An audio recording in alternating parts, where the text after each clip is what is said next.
The game.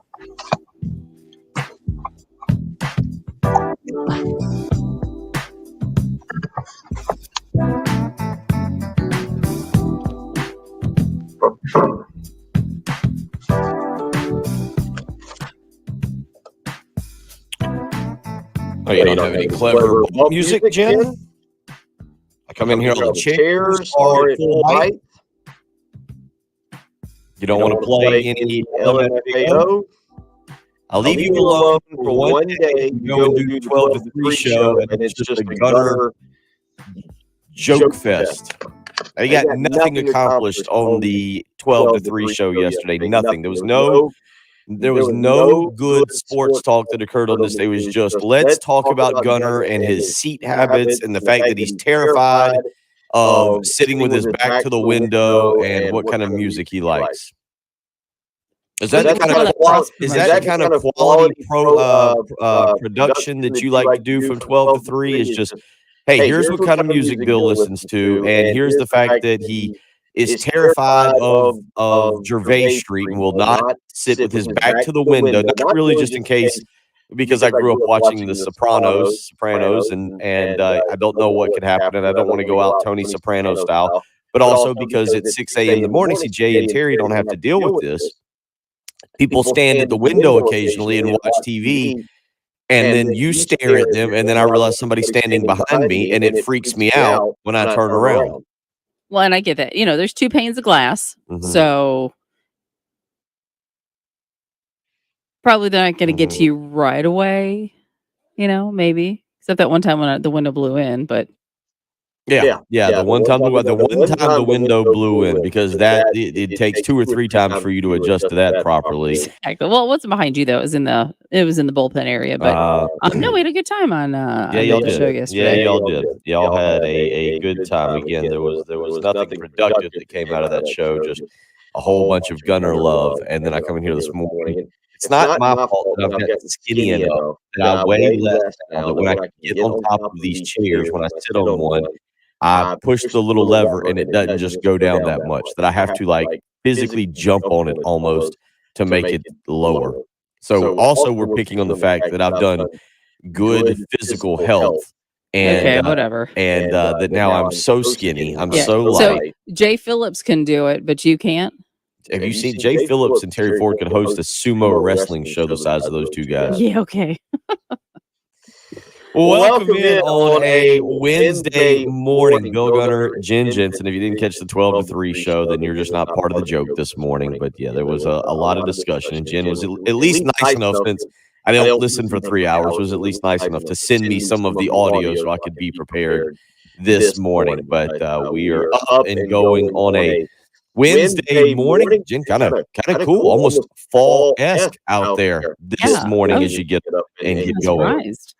I was like, short sleeves, maybe a jacket would have been good to start the day. That's right. So get up, get going this morning. We are at the midway point of the week off of Shane Beamer's press conference from yesterday. We'll let you listen to some audio from that. Got a good bit of audio there coming up this morning. What Shane Beamer is expecting from his team this week. We'll get into a little bit of something that Terry Ford did bring up when I was actually listening. And then I saw a few people kind of commenting on message boards last night. And that's kind of the mentality of the South Carolina program, I guess, or at least of Shane Beamer going into the weekend. This is not a shock the world situation. It's not a, hey, win one for the Gipper situation. This is games that South Carolina wants to be favored in the future games. This is not something where South Carolina wants to go out and pretend that this is a one-off type of thing, kind of similar to what happened with Will Muschamp in 2019 at Georgia. So we will talk a little bit about that this morning. Tony Annan was supposed to join us, but he did not, or I guess I've not checked on him, did not get in from Wilmington until 4 a.m. this morning. He's going to sleep a little bit. I told him I totally understood why he was doing that. So he will not be there. We're coming up at 8:30 this morning. We will have Brooks Austin from Dawgs Daily to give us a little look at Kirby Smart and the Georgia side of things through 2 games. Obviously, the blowout win over Oregon, 49-3 in that ball game, and then last week they take down Samford, not Stanford, but Samford 33-0. The Bulldog offense was something there that was kind of prehistoric prior to the last year and a half, but it's been Stetson Bennett that's really gotten that offense up and running, and the defense, as we always know, is top-notch. And Georgia will once again play South Carolina having not given up a touchdown. And that sounds stupid. It sounds crazy. But last year at this time, they had given up just one touchdown. And I believe that was a fourth quarter score by UAB, 56-7. If you remember last year, Georgia facing South Carolina in the third game had beaten Clemson 13-3. And then beat University of Alabama Birmingham 56-7. And as I look back, that touchdown from UAB did come late in the fourth quarter. So it gives you an idea that once again, the Georgia defense comes roaring into Columbia this season. And at this point, having outscored their opponents, what's that, 82, I believe, 82-3. So South Carolina's got a tall task in their hands, but we'll listen to a little bit of Shane Beamer this morning. And we'll talk about that. We'll also get into the weekend that will be. The college football world should be very, very entertaining again as we come off a weekend full of upsets. One coach already out, although he's $15 million richer. Nothing like being Scott Frost and being told, please stop running our program. Please stop coaching us to losses. Here's $15 million. Please go away. But we'll talk about the college football world and what's coming up this weekend. Is it's one more night without NFL or college football, and then we are back full go tomorrow night, Chiefs and Chargers in the NFL, and that'll lead us into kind of an interesting Friday night game. It's an ACC matchup. Florida State and Louisville on Friday night. Louisville was a team that got blasted by Syracuse on the opening weekend up in the Carrier Dome. Florida State bouncing back 2 weeks ago with a win over LSU Florida State winning 2 weeks ago in New Orleans against LSU, and Louisville bounced back last weekend on a Friday night by taking down Gus Malzahn in Central Florida down in Orlando. Scott Satterfield, obviously, he was a guy who was prominently mentioned amongst the coaching search when Shane Beamer was hired, keeping an eye on his Louisville program and seeing how they continue to build there. And then Florida State, obviously the once dominant program from the 90s and the last national championship, now coming up on almost a decade ago, is Mike Norvell turning that program around. So there's a lot there to start on a Thursday and Friday night. That'll lead us into what should be a lot of fun Saturday action that we get going on Saturday, and it'll start bright and early at Williams-Brice Stadium at noon. If you want to be a part of the program this morning, 803-404-6100, how you can weigh in on the text line. See a couple of you jumping in there. Rooster P, an anonymous texter, letting me know that not to let the old fogies that's Jay Phillips and Terry Ford get to me. No, they don't get to me. I'm good. I'm tough, thick-skinned, relatively speaking. Working with Jen every morning has at least made me tougher to some extent. But yeah, they were having a good time at my expense yesterday. I'm glad that they could talk sports on such a busy Tuesday and instead focus on the important things that is the early game each and every day. Again, if you want to be a part of the program, 803-404-6100. You can also join us on our live stream. DC, Jerry, Rod, Anthony, Bryce, all up and talking this morning. You can go and join in the chat room as well. Go to facebook.com, search 1075 The Game, or you can subscribe to our Facebook site. To our YouTube site. Go to youtube.com, search 1075 The Game, click join, be a part, get in there and weigh. Trey asking, hey, what are the odds to win by a field goal? I would say astronomical at this point. So we'll get into some Shane Beamer audio this morning. The passing game, the run game, the defense, pulling the upset, the whole 9 yards. If you want to be a part of the program, certainly love for your opinions as we move on. It's Georgia Week, noon, coming up on Saturday, Williams-Brice Stadium. We'll get into a little bit of that, talk about what Shane Beamer had to say yesterday. You're listening to Bill Gunner and Jen Jensen. It's the early game on 1075 The Game. The Extra Point with Pearson, Preston, and the guys from Gamecock Central. I thought it was very reasonable for Carolina to come up with that game plan. We talked about it last week. They're down a couple defensive backs. Spencer's maybe your best weapon. You're an underdog. You're on the road. You're going to need to hit some of those big plays. I thought it was a perfectly fine game plan. Yes. I was waiting on the but. It's not a but. It's a both things can be true. I'll give the but. Yes. However, if South Carolina was down a couple of defensive backs, do you think Arkansas would say, "Oh, we're going to throw the ball this game"? Yeah, I think that Arkansas is better. Like, they have the established identity from last season that they could then carry over because aside from Treylon Burks, they bring back, their quarterback and a lot of their guys. They have that system in place. Get the point? The extra point. Was actually out at my favorite place to go, LJ's, just this week, and was talking to a couple people, and they were asking, hey, how do you keep your house so clean? I mean, every time we stop by, the house looks fantastic. It's clean. It's nice.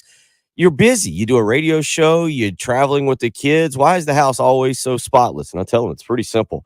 Zero Res. They're the ones that take care of the carpets, the rugs, the tile, the upholstery. They make it look absolutely phenomenal. So when people come over on a football Saturday to watch games, that's why the house looks so spotless. It's not a secret. It's pretty easy to understand, actually. With over 1,800 Google reviews and a 4.9 star rating, Zero Res Carpet and Air Duct Cleaning is the most highly reviewed cleaning company in the Midlands. And you can take advantage of their fall sale going on right now. You can get 3 rooms of carpet cleaned for only $119 when you mention me, Bill Gunner, at 107.5 The Game. You can easily schedule your cleaning as well online.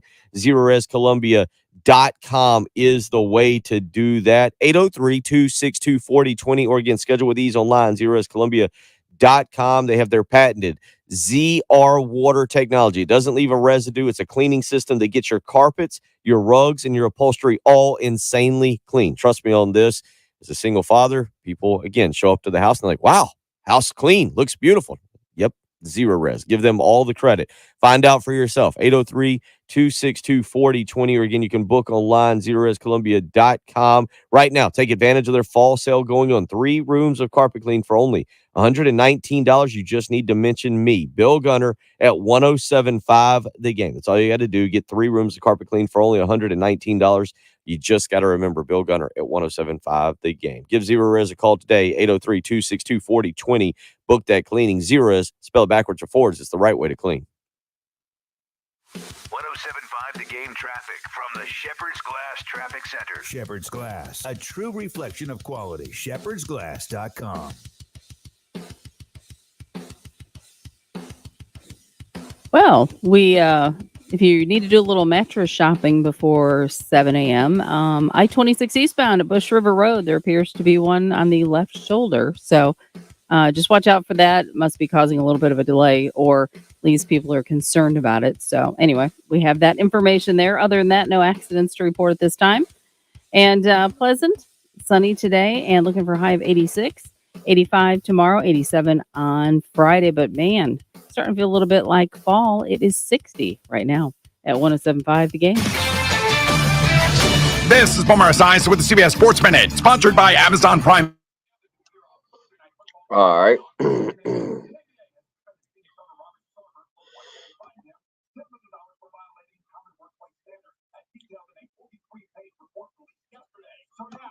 Let's see if we can get a little social media out there.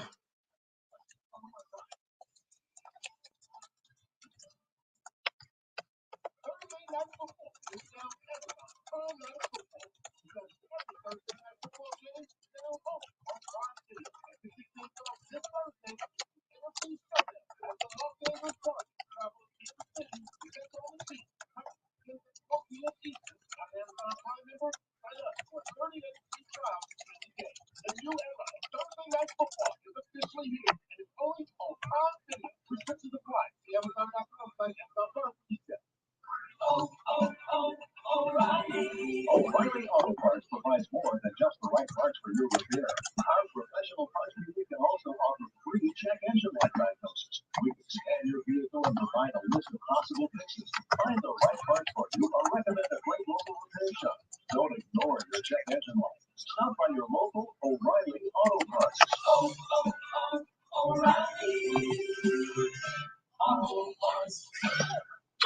Oh, perfect. All right, let's see. Joins us at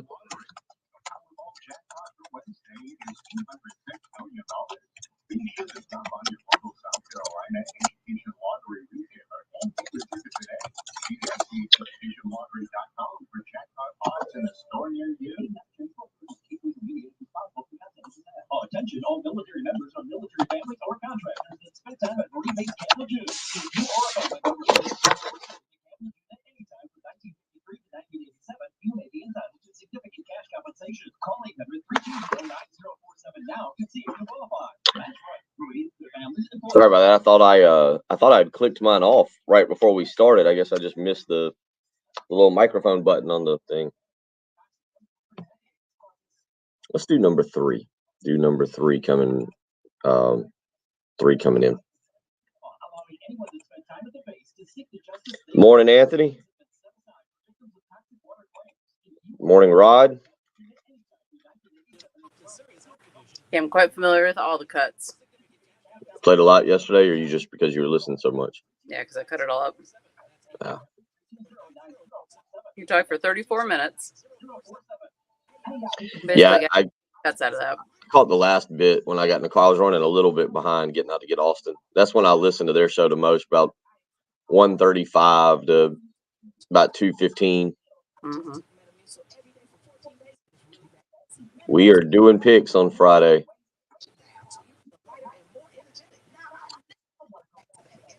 Let's see how we did this weekend.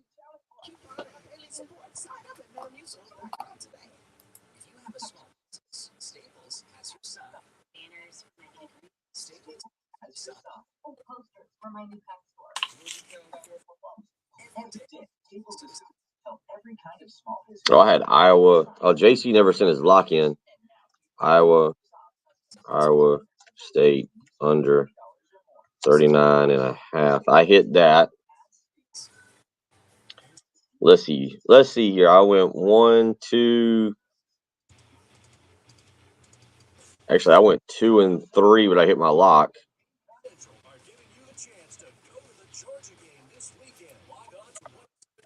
Patrick went 1, 2, 3. I think Patrick went 4 and 1, but missed his lock. Jamie went. No, wait. Yeah, no, Patrick, I think, went 4 and 1, just missing the South Carolina game.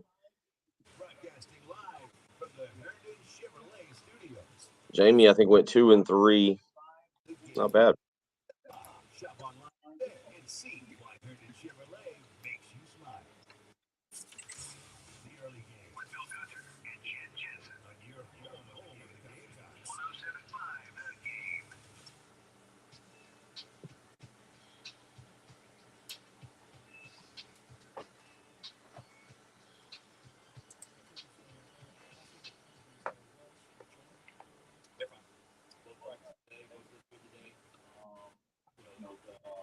Rush, I guess, fell on his back a little bit. That's when he got hurt on the same play as Mo, and was fine, no issues. Practiced Sunday, as a matter of fact. And then same thing with DK.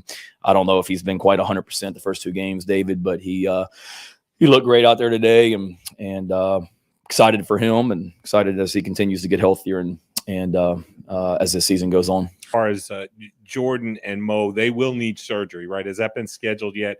And how have the defensive guys, I mean, those injuries like that can be pretty devastating mentally for guys. How have the guys been the last couple of days, the players who are practicing? Have they kind of, moved forward with this and, made peace with the idea that they won't be back? Yes, I believe the plan right now is to have surgery as of yesterday when I was talking to Clint Haggard and about the prognosis going forward. I don't think that'll be any time in the immediate future, probably in the next 4 to 6 weeks, I guess, is when those surgeries will take place. So, I mean, I'd be sitting here lying to you and say that it was easy and then it's just carry on. I mean, we just lost 2 really critical players on our defense. And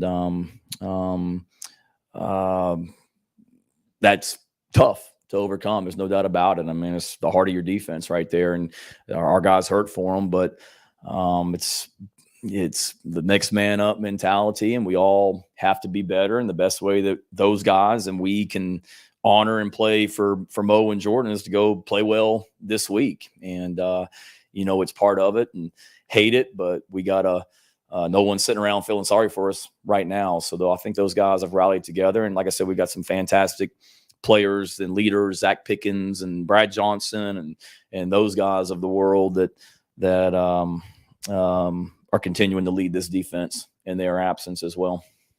That's Shane Beamer talking yesterday about the injury situation for South Carolina. And obviously, Mo Kaba, that's a big one. Jordan Strawn is a really big one because it felt like Strawn was going to be a guy that South Carolina was going to rely upon in the coming weeks to really continue developing that pass rush for South Carolina, getting to the quarterback. And you know, you look at this weekend, and this is a test, obviously, for South Carolina. They're a big underdog.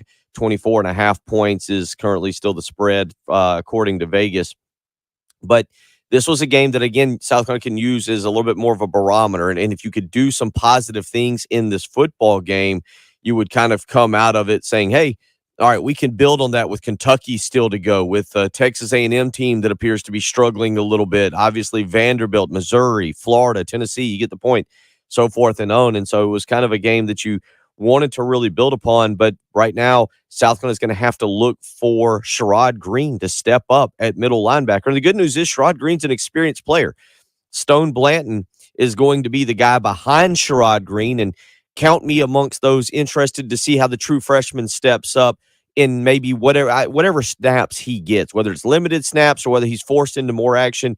But I think the good news is Sherrod Green is an experienced player who's been around, who's playing really well last year before his injury in the Georgia game that knocked him out for the season.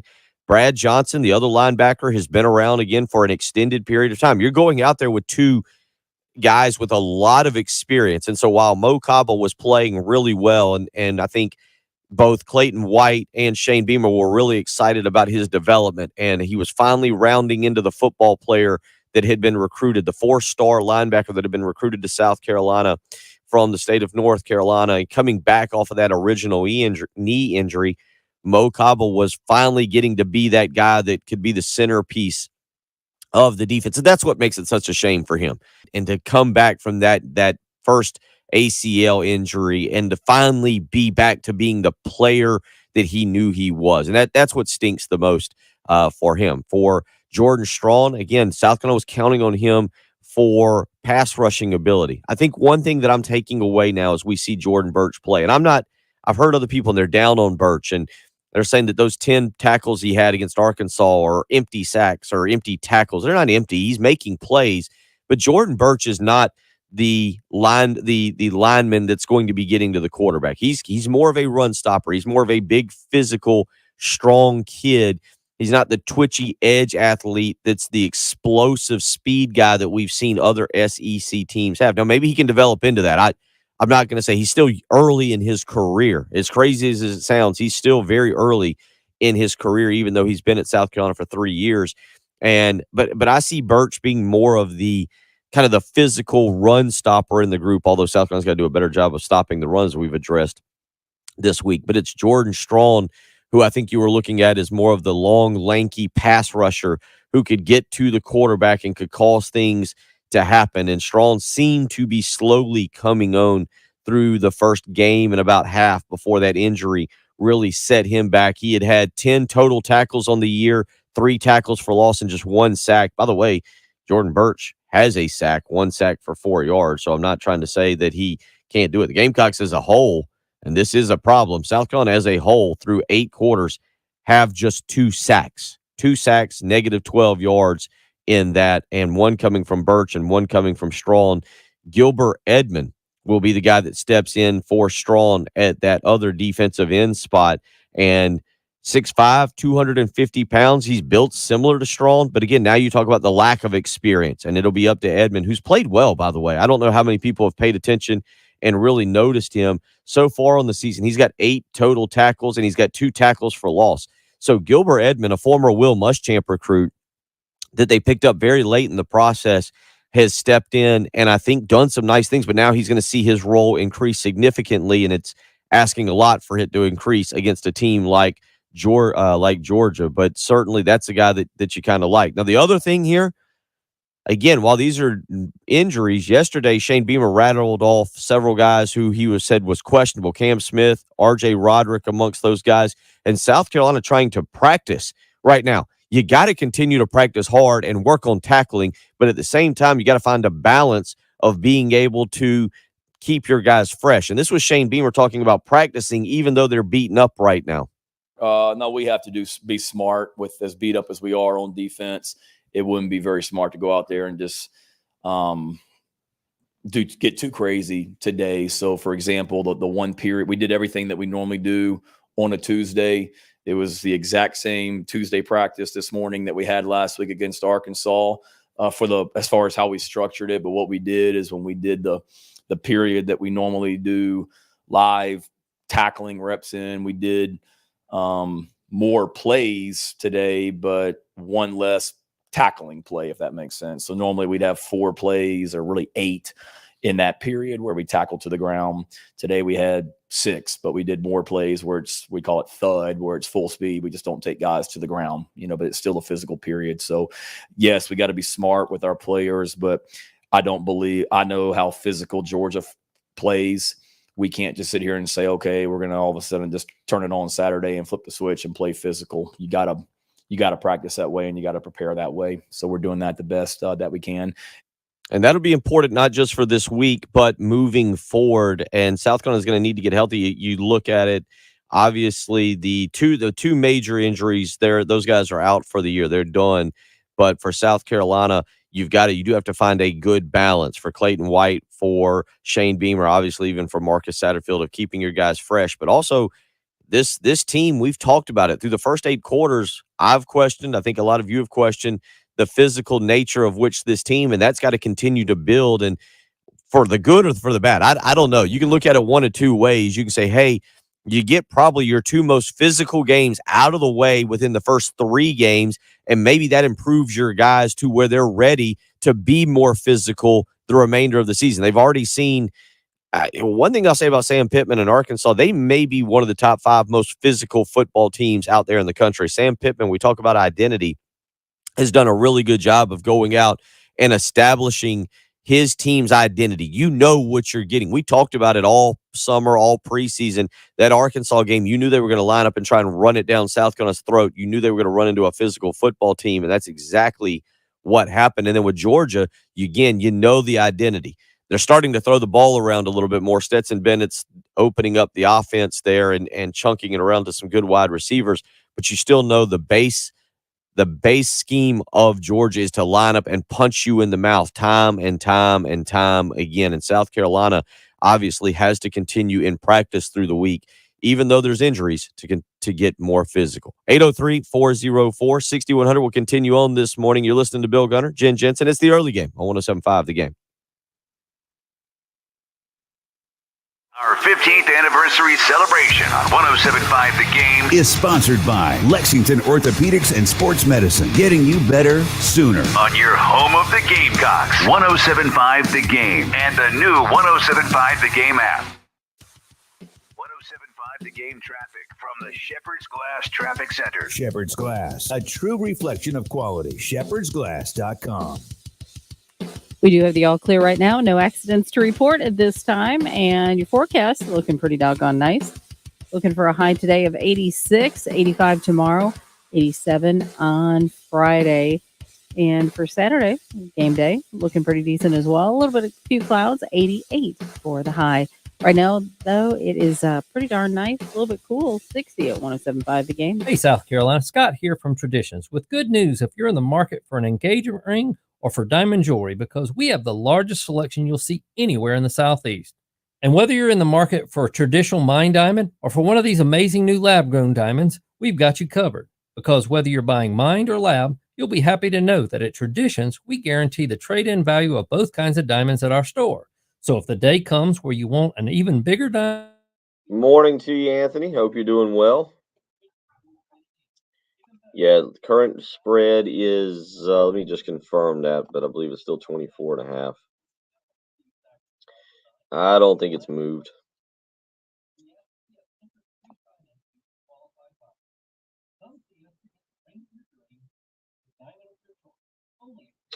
It is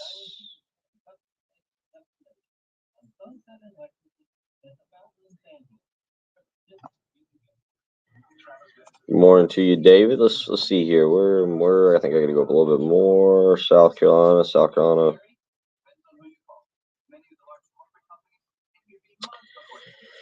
Good Lord. Here we go. Yeah, still 24 and a half, 24 at certain places. Mostly 24 and a half is what it looks like. Let's see what the over-under is. I think the over-under is like 48 total. Total for the game is 52 and a half. Yeah, I agree. Van's got to step up. Josh Van's got to play better. But I'll get into this. The passing game, I think they can beat Georgia a little bit in the passing game. The question will be, can they develop any little bit of consistent running game? Can they do anything there?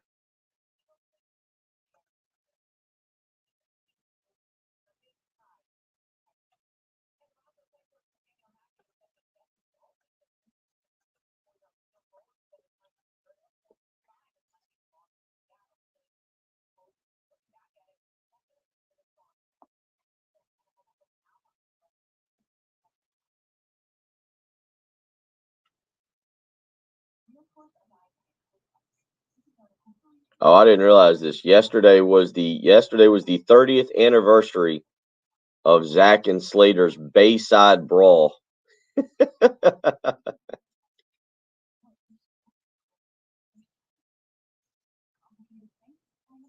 Oh well. Old Saved by the Bell. Yeah, I agree. Van's got to play better. Trey, yeah, I think they're playing hard. They just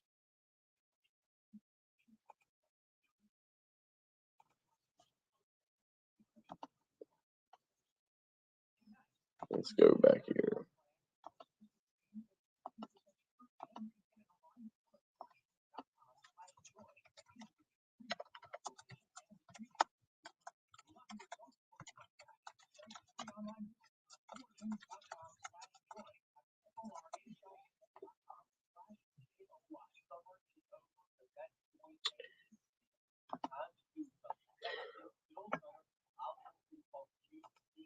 Well, Kenyon missed a couple blocks against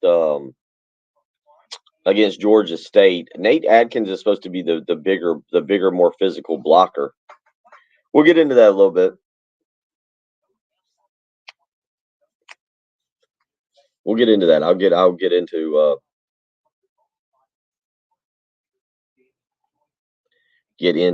the offense versus the defense here. Let's see.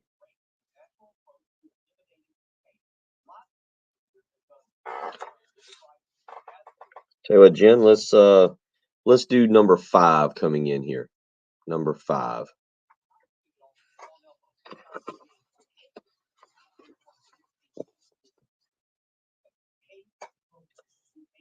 Craig, we were saying that it feels great out there. Of course, I got the long sleeves on again.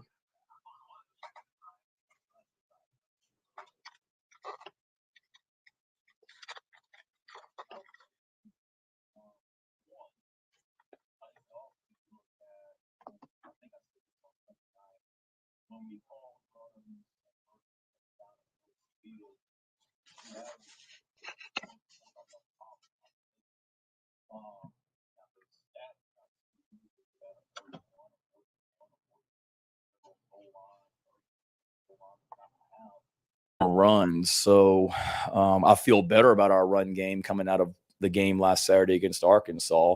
1, 2, just continuing. Every week's different. How Arkansas lined up to play us defensively is different than what Georgia State did, and it's different than what we expect to see from Georgia this Saturday. So every week is different schematically what the teams are playing, but we need to be able to line up and run our best runs no matter what defense they're lined up in. And we're continuing to work to do that.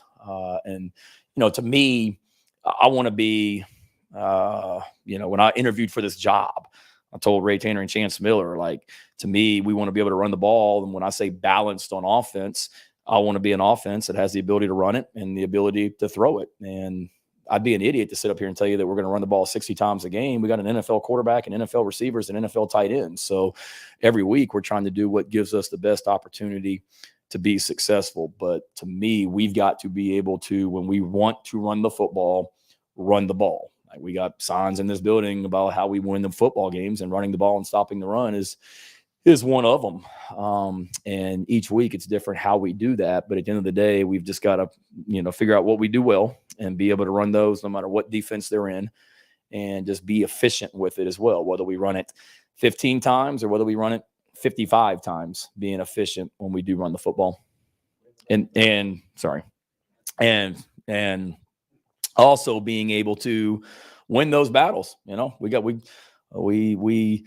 want to call runs. So when we call runs, as the offensive tackle, the offensive guard, the center, the running back, the receivers, the tight ends, you got to win your one-on-one battles as well. It's easy to say run the ball. Well, we gotta be great competitors and win those battles as well. Same thing on defense when it comes to stopping the run, which we didn't do last week either.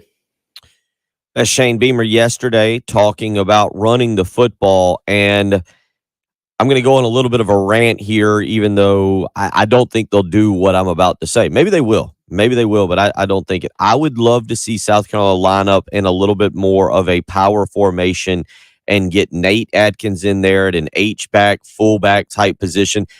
When you go back over the last 15 games now, when South Carolina has typically put a lead blocker in front of a running back, and you go back to the bowl game too, it worked against Florida. It had some success against Auburn. It had some success. Go back to that Tennessee game. Remember, they put Trey Jones in there, and he led the way for, I think it was a Quandre White or Kevin Harris going down the field there on one of those drives early in the game that obviously went a little sideways when they got to the goal line. But South Carolina has been able to run the football at times with a lead blocker. And they've actually seemed to have had more success in the last 15 games when you've got a Trey Jones or a lead blocker in there. And Nate Atkins is an interesting portion of this offense because he's not Austin Stogner, he's not Juice Wells, he's not Marshawn Lloyd, but he was valued as a really good blocking type tight end, and he's not a bad pass catcher. And that opens up the offense to slip him out a little bit if you run some play action, get him out into the flat, open him up in the middle a little bit. And that's honestly, if you're asking me, if I was sitting here begging for what I want to see on Saturday, would be to get a blocker, get somebody in there that can lead Marshawn Lloyd or Juju McDowell through the hole. The offensive line, if you go back and you watch film in the run game, they usually do a good job of holding the point of attack to an extent. Now, there are times, again, we saw it against Georgia State where the Marshawn Lloyd would get the ball and they just simply, somebody would be on him because it was a blitz or something. But South Carolina has had the most success, it feels like, in the last 15 games when they put a lead blocker in there. Remember, Steve Spurrier even switched to having Patrick DeMarco lead block for Marcus Lattimore to open up holes for Marcus Lattimore about 10 years ago. And that's where I would honestly, we talk about this run game. South Carolina does have some really good wide receivers. Stogner and Bell are okay blockers at tight end. They're not great. They're not those are guys who are pass catchers. They're not dual threat tight end guys. They are guys that can go in there and make plays. And again, I personally don't think Jaheim Bell is a tight end. I think you move him out to wide receiver. That's a change I would love to see. But I would like to see South Carolina slow this game down. We are hearing that they are built for doing something like this. They want to huddle, right? You've heard Shane Beamer and Marcus Satterfield. You even heard Spencer Rattler. Part of the reason he wanted to come to South Carolina was to play in an offense. It was a little bit more of a pro-style offense. Go under center, huddle a little bit more. And if South Carolina is going to have a chance in the fourth quarter, they're going to have to win the time of possession. And some of that is going to come from huddling. Some of that is going to come from having success on the ground. South Carolina's big plays are going to be hit in the passing game, and I do think South Carolina can hurt Georgia a little bit in the passing game. Spencer Rattler is an NFL-type quarterback. Where in the NFL we'll still have to figure all that out over the next 10 games and maybe even another season. Juice Wells is starting to look like an NFL-type wide receiver. I'm interested to see if he can put back-to-back weeks. I know week one was good. I think it was 4 receptions in week one. But Georgia's going to have Juice Wells marked this weekend. You got to believe Kirby Smart and Will Muschamp. And was it Dan Schulman? I think it's Dan Schulman. That might be the announcer for ESPN, though. I'll have to go back and look and see exactly what the other co-DC for Georgia is. But the bottom line is they're going to have Juice Wells marked. So, yeah, this is a weekend where I think Jalen Brooks, who is, to me, has shown some really good things through the first two games, looks like a guy who can definitely contribute. Josh Vann, it's time to come back. It's time to step up a little bit. Xavier Legette, we'll see if DeCarrion Joyner is healthy and if he can get out on the football field.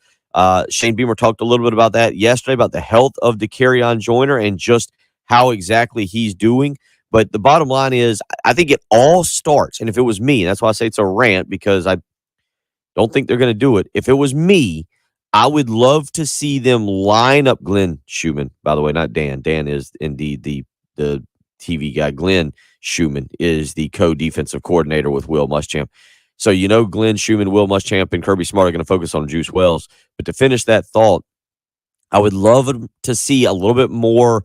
Doesn't have to be I formation. It could be that broken I where you've got Nate Adkins, or put Trey Jones back in there as a lead blocker. We've seen the athleticism from him, and allow them to run the ball. If you can get 3 or 4 yards, you don't need to be ripping off the 7, 10, 15-yard runs. You hope to get those eventually to wear down that Georgia defense, but go with the lead blocker. Keep the ball on the ground. Then Marshawn Lloyd or Juju McDowell, they've got to protect the football. That seems to be the kryptonite right now for Marshawn Lloyd. He's had some some big fumbles at inopportune times that he's going to have to take care of the ball. But put that lead blocker in there, and let's see what you can do. Let's see if you can get 3 or 4 yards, and you can get yourself into 3rd and 2 and 3rd and 3, and then you can open up the passing game. I'll say it again. I really do think the passing game can have success. I think South Carolina's got quality tight ends, quality wide receivers between Wells, Brooks. I think we've seen Josh Vann do it. It's a matter of doing it again. Xavier Legette has made big catches in his career. DeCarrion Joyner can get out there and make a few catches. The key here is getting that running game involved early on. And I don't know if this is what fans want to hear. I don't know if this is what you want to hear.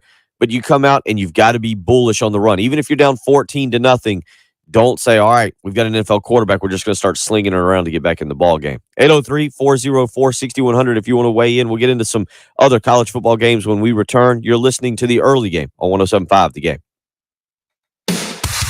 The year was 2007. And on November 12, 107.5 The Game went on the air. And since then, we have celebrated with you 2 women's national championships in hoops. A spectacular performance, and South Carolina has won the national championship. Our 15th anniversary celebration on 107.5 The Game is sponsored by Lexington Orthopedics and Sports Medicine, getting you better sooner. South Carolina has captured. I agree about that. Yeah, I think Adkins is a guy that's got to do a little bit more.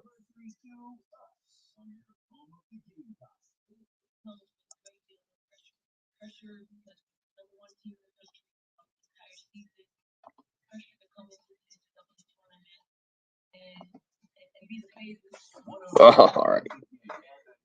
Legs tightening up.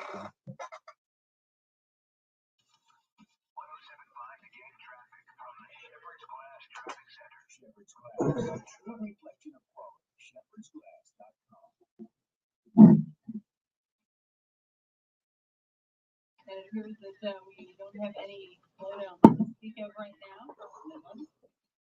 And your forecast for today looking pretty nice. A little bit warmer, 86 for the high, 85 tomorrow, 87 on Friday. 88 for Saturday. That 175 game.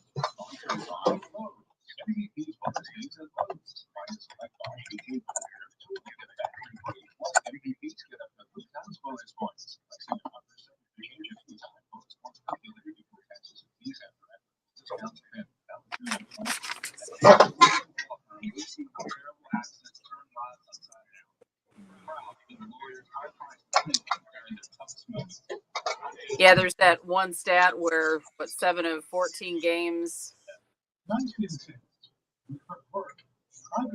there was no under Satterfield. There's been no score in the first quarter.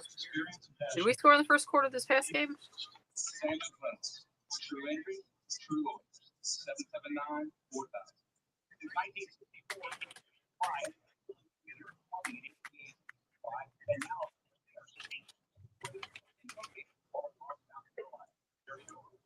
Actually, we did. Okay. What? Well, GC was saying, a slow start. We just can't. We cannot have a slow start, and just kind of looking at the stats. We're about half of our games coached under Satterfield. We don't score in the first quarter. And I agree. I think that could kill us if we can't get some momentum. If we get too far down early. We're proud that nearly a third of our team is former military. Yeah, they got to be able to score earlier. Got to be able to score.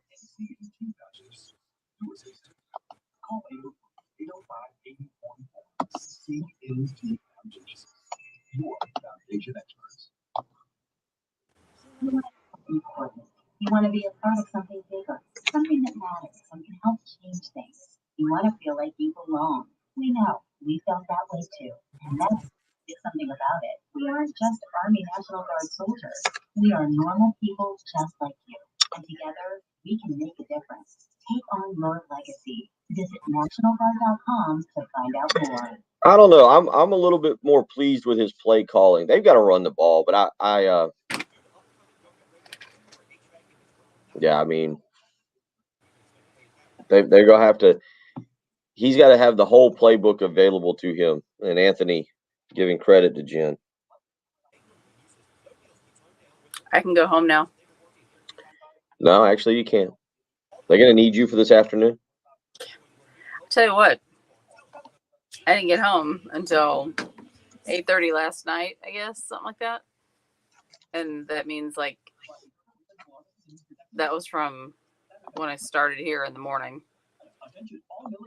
What did you do after 3 o'clock? Did you sit in there?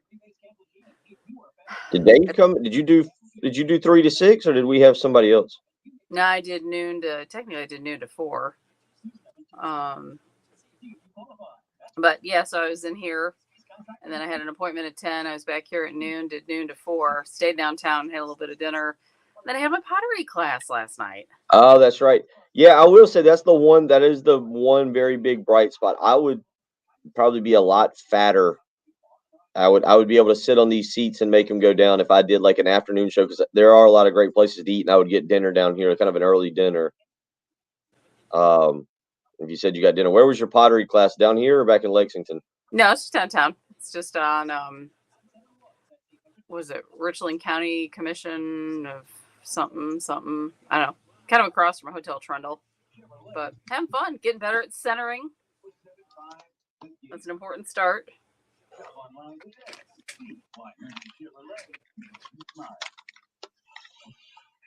I won't quit my day job for, my artistic abilities.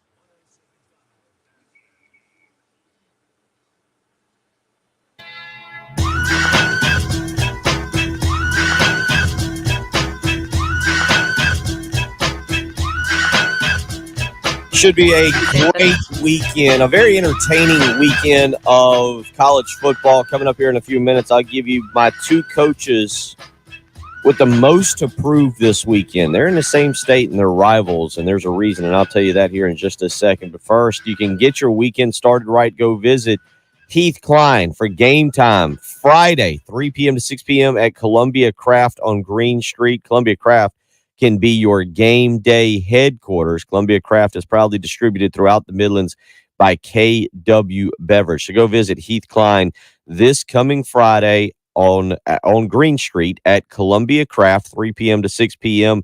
And again, make Columbia Craft your game day headquarters.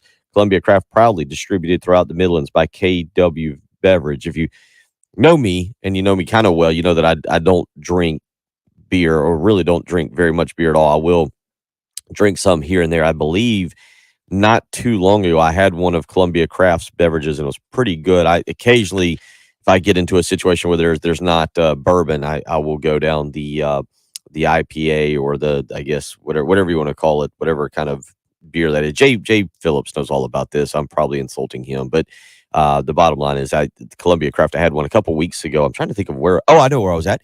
I think I was at at Stone Stadium. I was at Stone Stadium for the South Carolina Clemson game and had a couple of theirs, and they were pretty good. So make sure you make that part of your game day experience. Go by there and visit Heath Klein 3 p.m. to 6 p.m. this coming Friday on Green Street. You can make them your game day headquarters as well.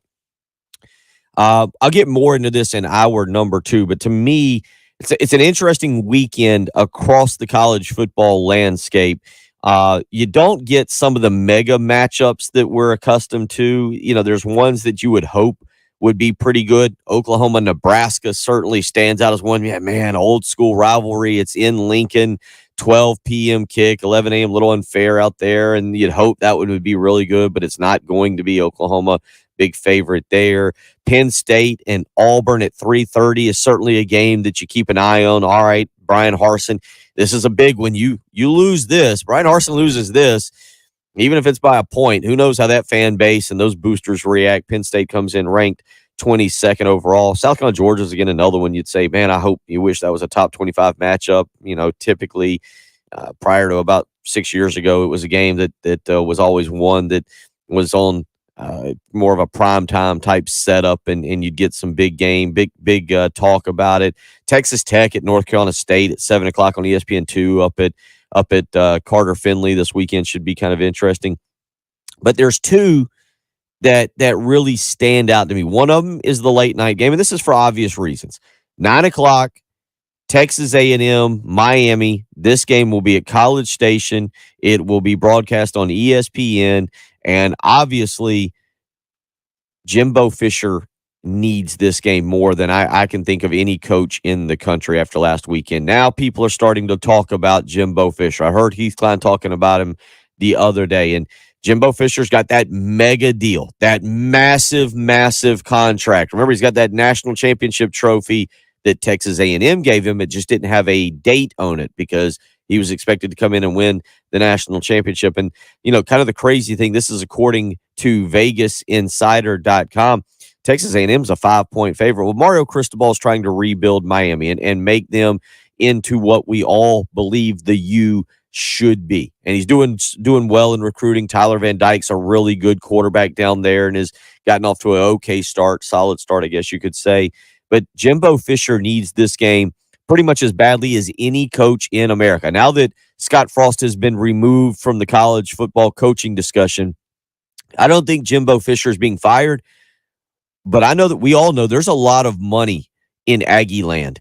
There is a lot of money in Aggie land, and they're not going to be afraid to put some of that toward buying out Jimbo Fisher and trying to find the next big up-and-comer, especially with Texas on the way to the SEC. They want to stay ahead of the Longhorns.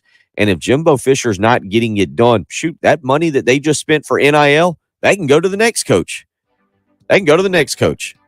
If Jimbo Fisher can't create an offense that can get things done, move the football, make them a top 5 team, a college football playoff contender on a annual basis, we'll find the next guy and we'll donate our NIL money to that guy, and we'll bring in the same recruiting class as Jimbo, whether you're here or not. I guarantee you that's the mindset out in College Station right now. And this weekend, 9 p.m., that is a monster game. Miami rolls in. That's a jump starter for Mario Cristobal. You win that one, your stock soars a little bit. The Hurricanes' stock soars a little bit. We'll talk more about that game, and I'll give you the other coach. And this one's a little under the radar, but I'll give you the other coach that I think has the most to prove this weekend, but he's playing with almost 2 hands tied behind his back. I'll explain to you in hour number 2. 803-404-6100 if you want to weigh in. It's the early game on a Wednesday morning. Gamecocks, Braves, the NFL with live local radio. 107.5 The Game, WNKT FM, Eastover, Columbia, a Cumulus media station. At churches, we put it all on the table. All right, I'm gonna go get my water bottle out of the car so I can drink water and not get. Well, and you got to be ready because Gamecock Larry's on hold. Need hydration for that. Yeah, I don't want to be stuttering.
Appreciate that info, DC. Good to know.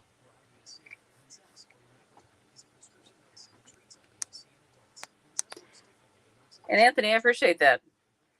I could use that.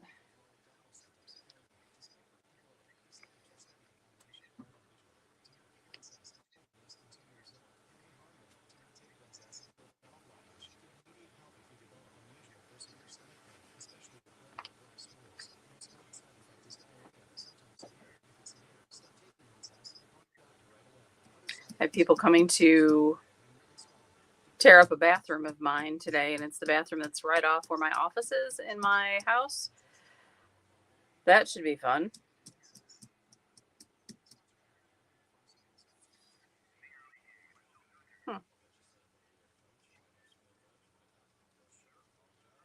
This could also be fun. Whole building get mugged out there.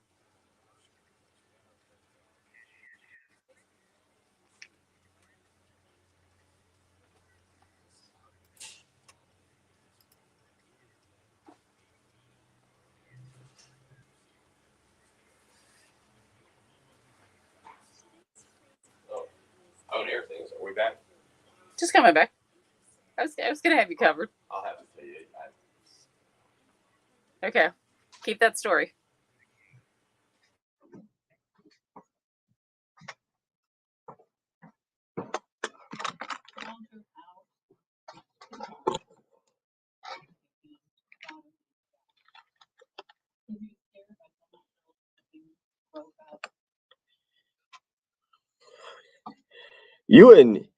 The stories here are just absolutely phenomenal about how they get played out. To like yesterday, there's a perfectly good reason. I know that as Jay Phillips says, this is an audio meeting. Now you can't actually go on our YouTube page. Go to youtube.com, search 1075 The Game, click join, subscribe, be a part of the program. But you can tell there's a reason I sit where I sit.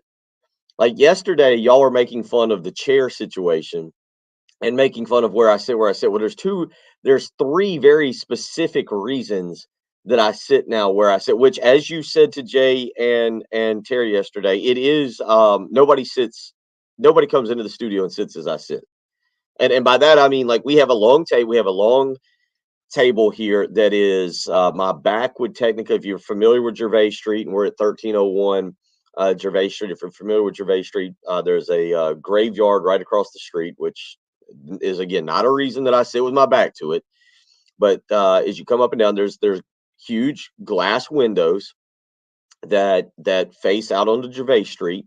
And the way our studio is constructed is my back is to Gervais, and I'm looking back into the producer studio, looking at Jen. And normally. So now that it's just me in here in this room, what I have done is I've adjusted, and I sit at the very end of kind of like a conference table, for lack of a better way of describing it. Right.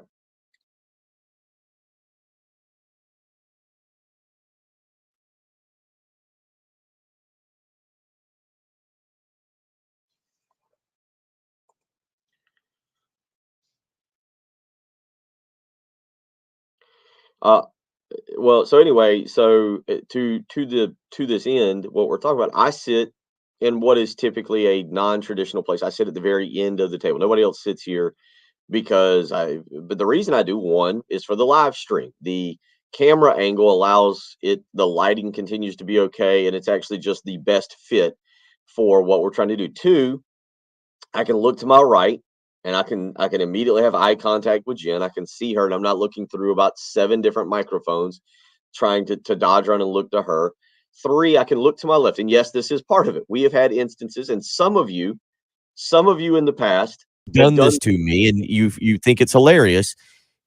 It's 6 a.m. in the morning. It's dark out there. If you come stand at our window, if you come stand behind me, I can only see like knees or like I can't see you. Or sometimes I'll just turn around. Somebody's standing in, because we have 3 large screen televisions up here that people could just, I guess, technically come and stand at our window and watch. And it's double paned window. So, there's probably the one layer of glass, and there's probably that's probably a good 8 inches before you get to the like outer pane of glass. And And yeah, sometimes the reflections are kind of challenging in the morning because again, with it being dark and then the TVs, that's kind of all you're seeing. But there have been a couple times where somebody's been kind of looking and watching, and it is kind of spooky. I will It's a say. little, so yeah. Oh, now you've It kind is. of now it's 7:04 on a Wednesday morning, not 1:30 on a Tuesday when she's cutting a fool, as our next caller will say, when she's not cutting a fool with Terry and Jay.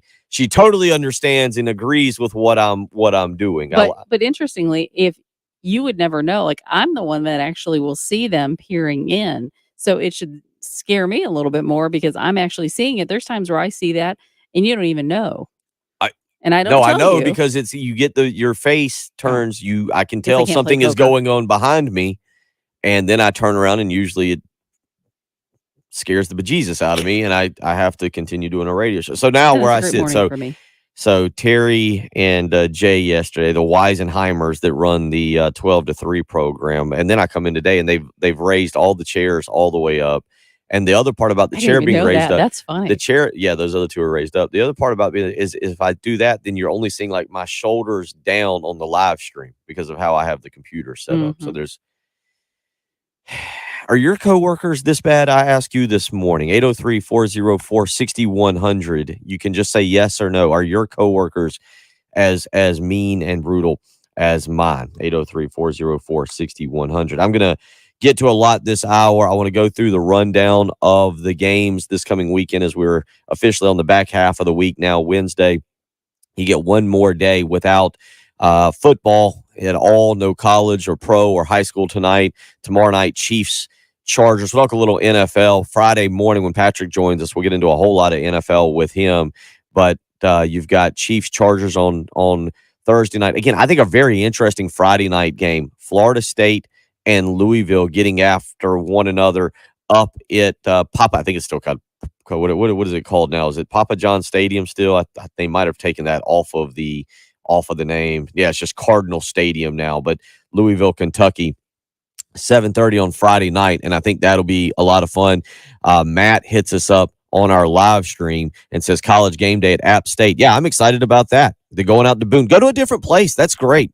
Instead of boring me by going to College Station or going to Auburn where they've been, I like it. Go to Boone and go check out and show that atmosphere. I've never been up to Boone, North Carolina for a football game, but I've heard the environment is absolutely fantastic. Obviously, the scenery, we're talking about it. I just walked outside. It feels phenomenal outside right now. I've got a long sleeve shirt on, but it feels absolutely great, kind of like a fall morning like we typically get in October. So and a little bit windy, so that adds to it. Beautiful morning out there, but it should be a fun college weekend. But that Florida State Louisville game on Friday night is a good way to get into it. And then we'll talk more about the schedule this weekend. I want to give you that other coach, Jimbo Fisher, I think with the most to prove this weekend. I told you why. The contract coming off the loss to that App State team, now getting a ranked Miami team at home. I mean, if they're 1-2 off of the bat, College Station is going to be on fire. They're going to be very unhappy with Jimbo Fisher. And again, I don't think he is on the verge of being fired this year, but fans with a lot of money can tend to be slightly irrational, and you never know what's going to happen if they struggle. I think I saw the stat the other day that at this time in their career, Kevin Sumlin was 35-16 at Texas A&M. Jimbo Fisher is 34-17. Same point in the career, 51 games. And right now, Jimbo Fisher is a game behind Kevin Sumlin. So you fired Kevin Sumlin to pay a lot of money to Jimbo Fisher to get no results. So that's why Jimbo Fisher is my one coach that has the most to prove.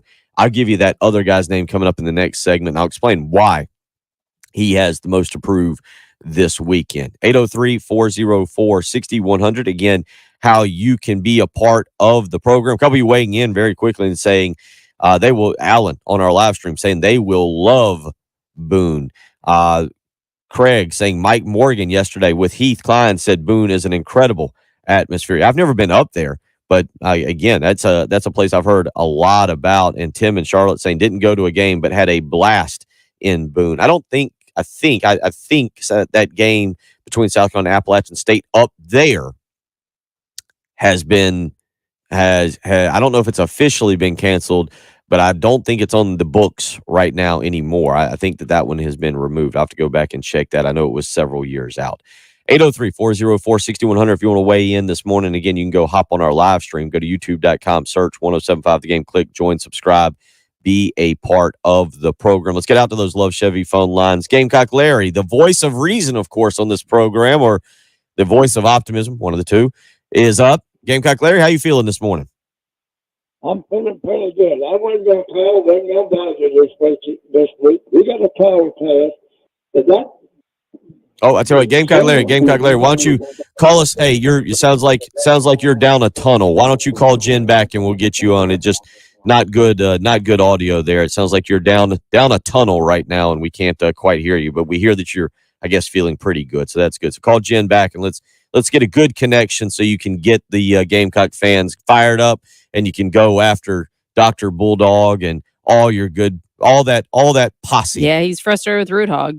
Yeah, so let's get you a good connection so we can make sure that you're heard loud and clear this morning. 803-404-6100. Let me go ahead and tell you. So the other coach that I think has the most approved this weekend, and this one's going to be maybe a little bit different because Brian Harson's got a lot to prove. I get it. James Franklin, to an extent, a lot to prove this weekend. Even a Brent Venables. You go and you get a team like Nebraska, another Power 5 team. There's a lot to prove, right? I'm going to go a little bit different direction. Steve Sarkisian, Texas jumped into the top 25 after a loss. And Alabama lost their hold on the number one ranking in the nation after a win. Georgia moved to number one. Texas A&M jumped into the top 25 because of a 1-point loss. So now all of a sudden we're looking around going, okay, wait, is Texas back? Now there are some flaws here. There are some flaws here with Texas being back. Now this weekend they play Texas San Antonio. All right, so it's not like they have a massive game. But this seems like the perfect setup spot for Texas to fall flat on its face. One, they're without Quinn Ewers, clavicle sprain. It looks like they're going to be without backup Hudson Card this weekend. Now, he could play. He's not been ruled out. Quinn Ewers definitely ruled out. He's out 4 to 6 weeks.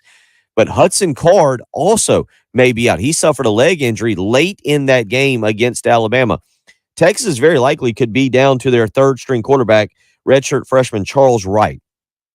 The Longhorns are only a 12.5-point favorite. And this is one of those games where now everybody gets excited about Texas. Remember we did this a couple of years ago when Texas played Notre Dame.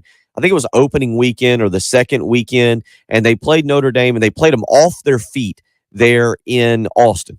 Had them on the ropes the entire time and couldn't quite pull out the victory. It seems like Texas has constantly gotten themselves back in the conversation after losses. I think Texas might have won that game, actually. And everybody talked about how great they would be and that finally they were back, that Tom Herman had them and they were ready to go. And they never took any steps forward. They just never improved. Well, Alabama's prone to have one of these games every year where they commit a lot of penalties. They just don't play well. They pull it out in the very end, and then they go on to barnstorm everybody and win a national championship. Everybody's buying the Texas Kool-Aid this week.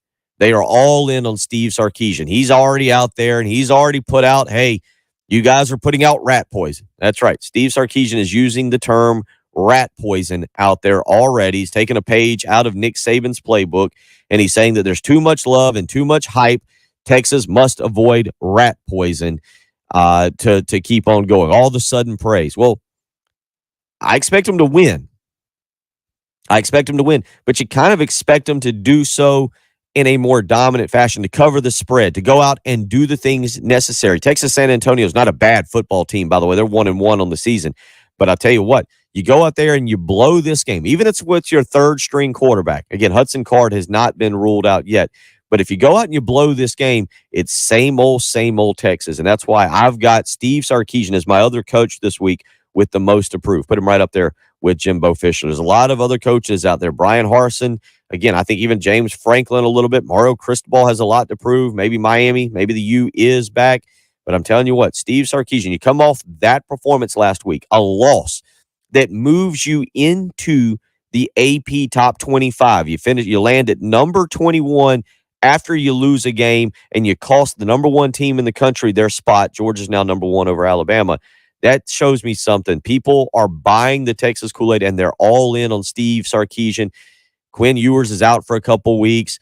Hudson Card will see the injury. You better have your team ready to go. It'll be a night game in Austin, so at least you don't have the possibility for that early, like 11 a.m. kick. If they get stuck with a noon kick Eastern time, you don't have that 11 a.m. kick, and you don't run the risk of coming out completely flat. That game will actually be on the Longhorn Network as well, so get fired up about that. But the bottom line here is I'm interested. Can they follow up that performance against Alabama by going out and winning a game? And maybe it's 21-0. Maybe it's ugly. Maybe it's, but you got to go out and you got to win. You got to kind of show a little bit of dominance, even if it's with your third string quarterback. For those of you who want to go see it in person, by the way, tickets on ESPN, they got the little thing you can click.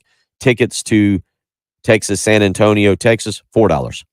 $4 for those games if you'd like to go. 803-404-6100 if you want to be a part of the program. We'll get back to Gamecock Larry, and we'll get into more games this weekend. There are some really important ones. You're listening to Bill Gunner, Jen Jensen. It is the early game on 107.5 The Game. The Extra Point with Pearson, Preston, and the guys from Gamecock Central. I thought it was very reasonable for Carolina to come up with that game plan. We talked about it last week. They're down a couple defensive backs. Spencer's maybe your best weapon. You're an underdog.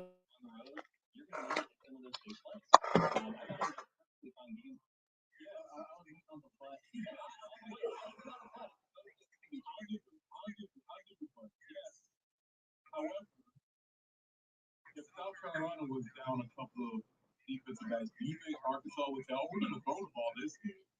Yeah, I think that Arkansas is better. Like they have the established identity from last season that they can then carry over because aside from Traylon Burks, they bring back, the quarterback. A lot of the guys, you have that system of like get the point, The Extra Point. 107.5 The Game traffic from the Shepherd's Glass Traffic Center. Shepherd's Glass, a true reflection of quality. ShepherdsGlass.com. Having a disabled vehicle might be slowing things down just a little bit. Mount Vernon Church Road before that road. Also, Longtime Road at I-20 have reported an accident there. An accident also downtown on Road at and forecast looking pretty nice for the next several days. It is upper 80s really today through Saturday, and mix of clouds and sun for the next several days. So humidity.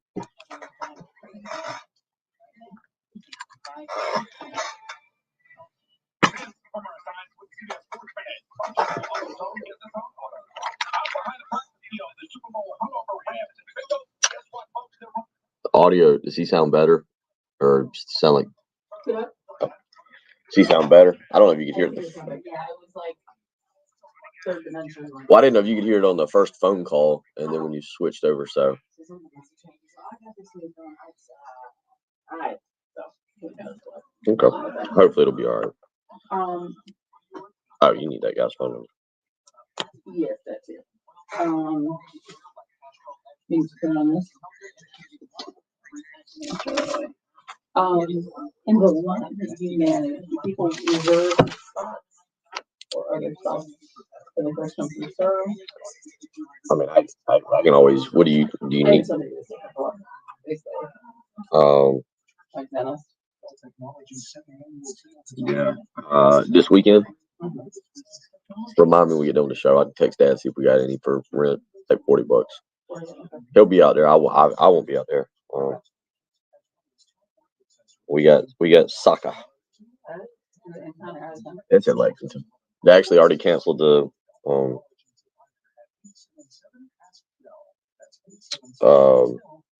they canceled the 10:30 game. So the good news is I can sleep in. We still got a 4:30 game.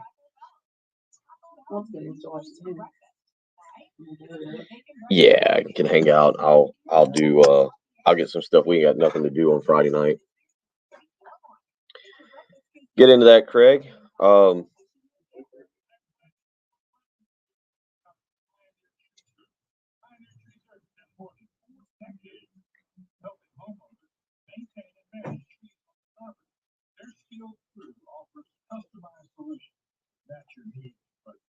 trimming and tree removal can be dangerous.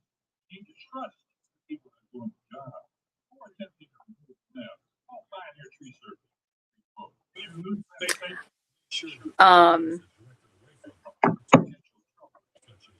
Was it Larry that said something about yeah, Kyle Busch going to be driving the 8. It's Reddick's ride. Reddick will still be with Richard Childress through 2024, but he does not get to keep the number 8. So Kyle Busch has got that. He's switching manufacturers as well. He's going from Toyota to Chevy. So that'll be fun. See, Sorry, I had you on mute in here. Oh, so you didn't get to hear all of my genius about Kyle Busch? No, what was the big announcement? I guess I need to read on that tonight. Yeah, Larry on the live stream was asking about him driving the 3. He's actually driving the 8. And it might have been just typo, but what Tyler Reddick is driving now is what Kyle Busch will get for next year. Reddick will still be with RCR through 2024, but he's not going to stay in the 8. So, because he had already made plans to go to 2311 racing in 2024. But so like I said, Kyle had been, in the 18 and a Toyota for years, like 15 years or something. So he's now moving to a Chevy. So that'll be interesting. But I did hear him say something about he's got it in his contract that, he will be allowed to maybe run the double, do the 500 and the Coca-Cola 600. So he made a quick pitch and was like, so, any Chevy owners there that have a ride for the 500, let me know. So, yeah, should be interesting. I felt pretty sure they were gonna, he would land somewhere. He's too good not to. It's just for 1 year, is that what I understand? What was the duration? Was it? That was 3. Am I wrong? I thought you said 2022, or I'm sorry, 2024 is when he goes to 2311. No. Tyler Reddick. I'm sorry. Oh. Tyler Reddick, who right now pilots the number 8. So we're not sure what he's still going to get within the garage for his 2023 season within Richard Childress. But no, Kyle Busch starts in 2023 for Richard Childress, and I didn't even see the duration of the contract.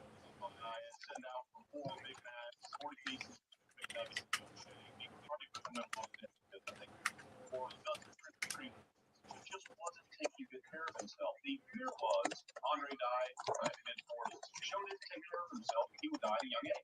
Something to wrestle. Wherever it is. But it sounds like Reddick didn't find out that he wasn't going to be driving the number 8 until about an hour before the press conference.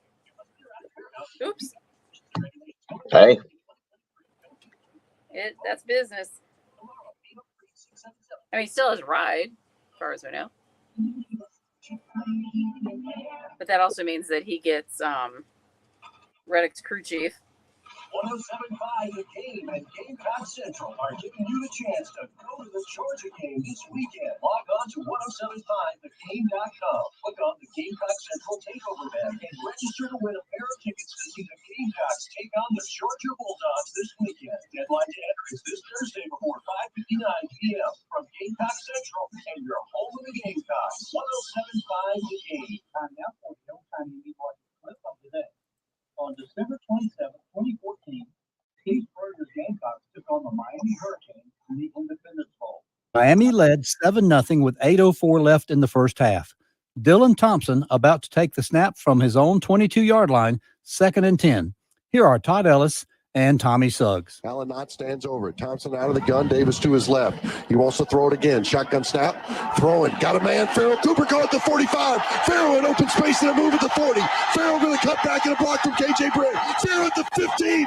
Are you kidding me? Touchdown Carolina. Touchdown Farrell Cooper. 78 yards. The extra point. Carolina will go up just like that in the Independence Bowl over Miami. Boom.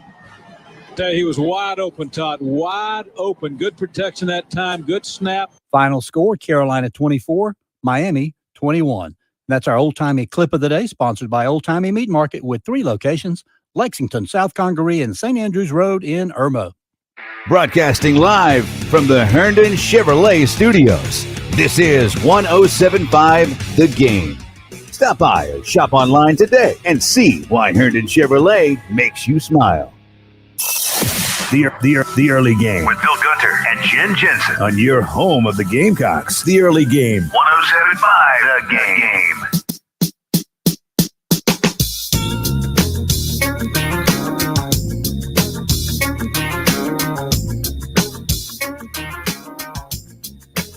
7:24 on a Wednesday morning as we get you up, get you going. Bill Gunner, Jen Jensen. Coming up in about an hour, Brooks Austin will join us from Dawgs Daily. We will get you the rundown on the Georgia game. You know a lot. I mean, Georgia's one of those opponents. I got to admit, doing a sports talk radio for the last few years, I feel like we know as much about Georgia as any other program in the SEC. Obviously, the close proximity, but also just the connections. It's a game that I've grown up watching South Carolina play since 1992. That was the first Carolina Georgia game I ever got to go to. And so 30 years ago, obviously, when South Carolina entered the SEC, lost that game 28-6, and I've been to a million of them, good and bad, since then. Okay, I take that, not a million. I've been to 30 of them, or not even 30 of them, I guess. Okay, anyway, we'll say 20. I've been to several in Athens. I've sat in that upper deck that they have there, right up there next to our good Lord, who told me the play before it would happen. It would have been nice if he would have told me the score, so I would have not sat in the upper deck. I think that was a 31-15 whipping back in like 2003. 2001, Brian Scott had the incredible catch. Derek Watson with a great kick return. The late Phil Petty with an excellent game.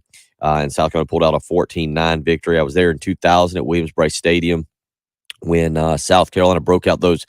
They were red. They were not garnet. They broke out the red jerseys that day, and Quincy Carter threw 5 interceptions, and it was a glorious afternoon. I was there for the 35-7 whipping of the Bulldogs when South Carolina, when we shook the press box. There's been some great ones. There's been some not so great ones as well, but certainly it's rough. And I do think, by the way, South Carolina will keep this closer than the 24.5. We'll make Patrick and I and JC and Jamie, we'll make our picks on Friday. I'll get them to send their picks in. But I do like South Carolina.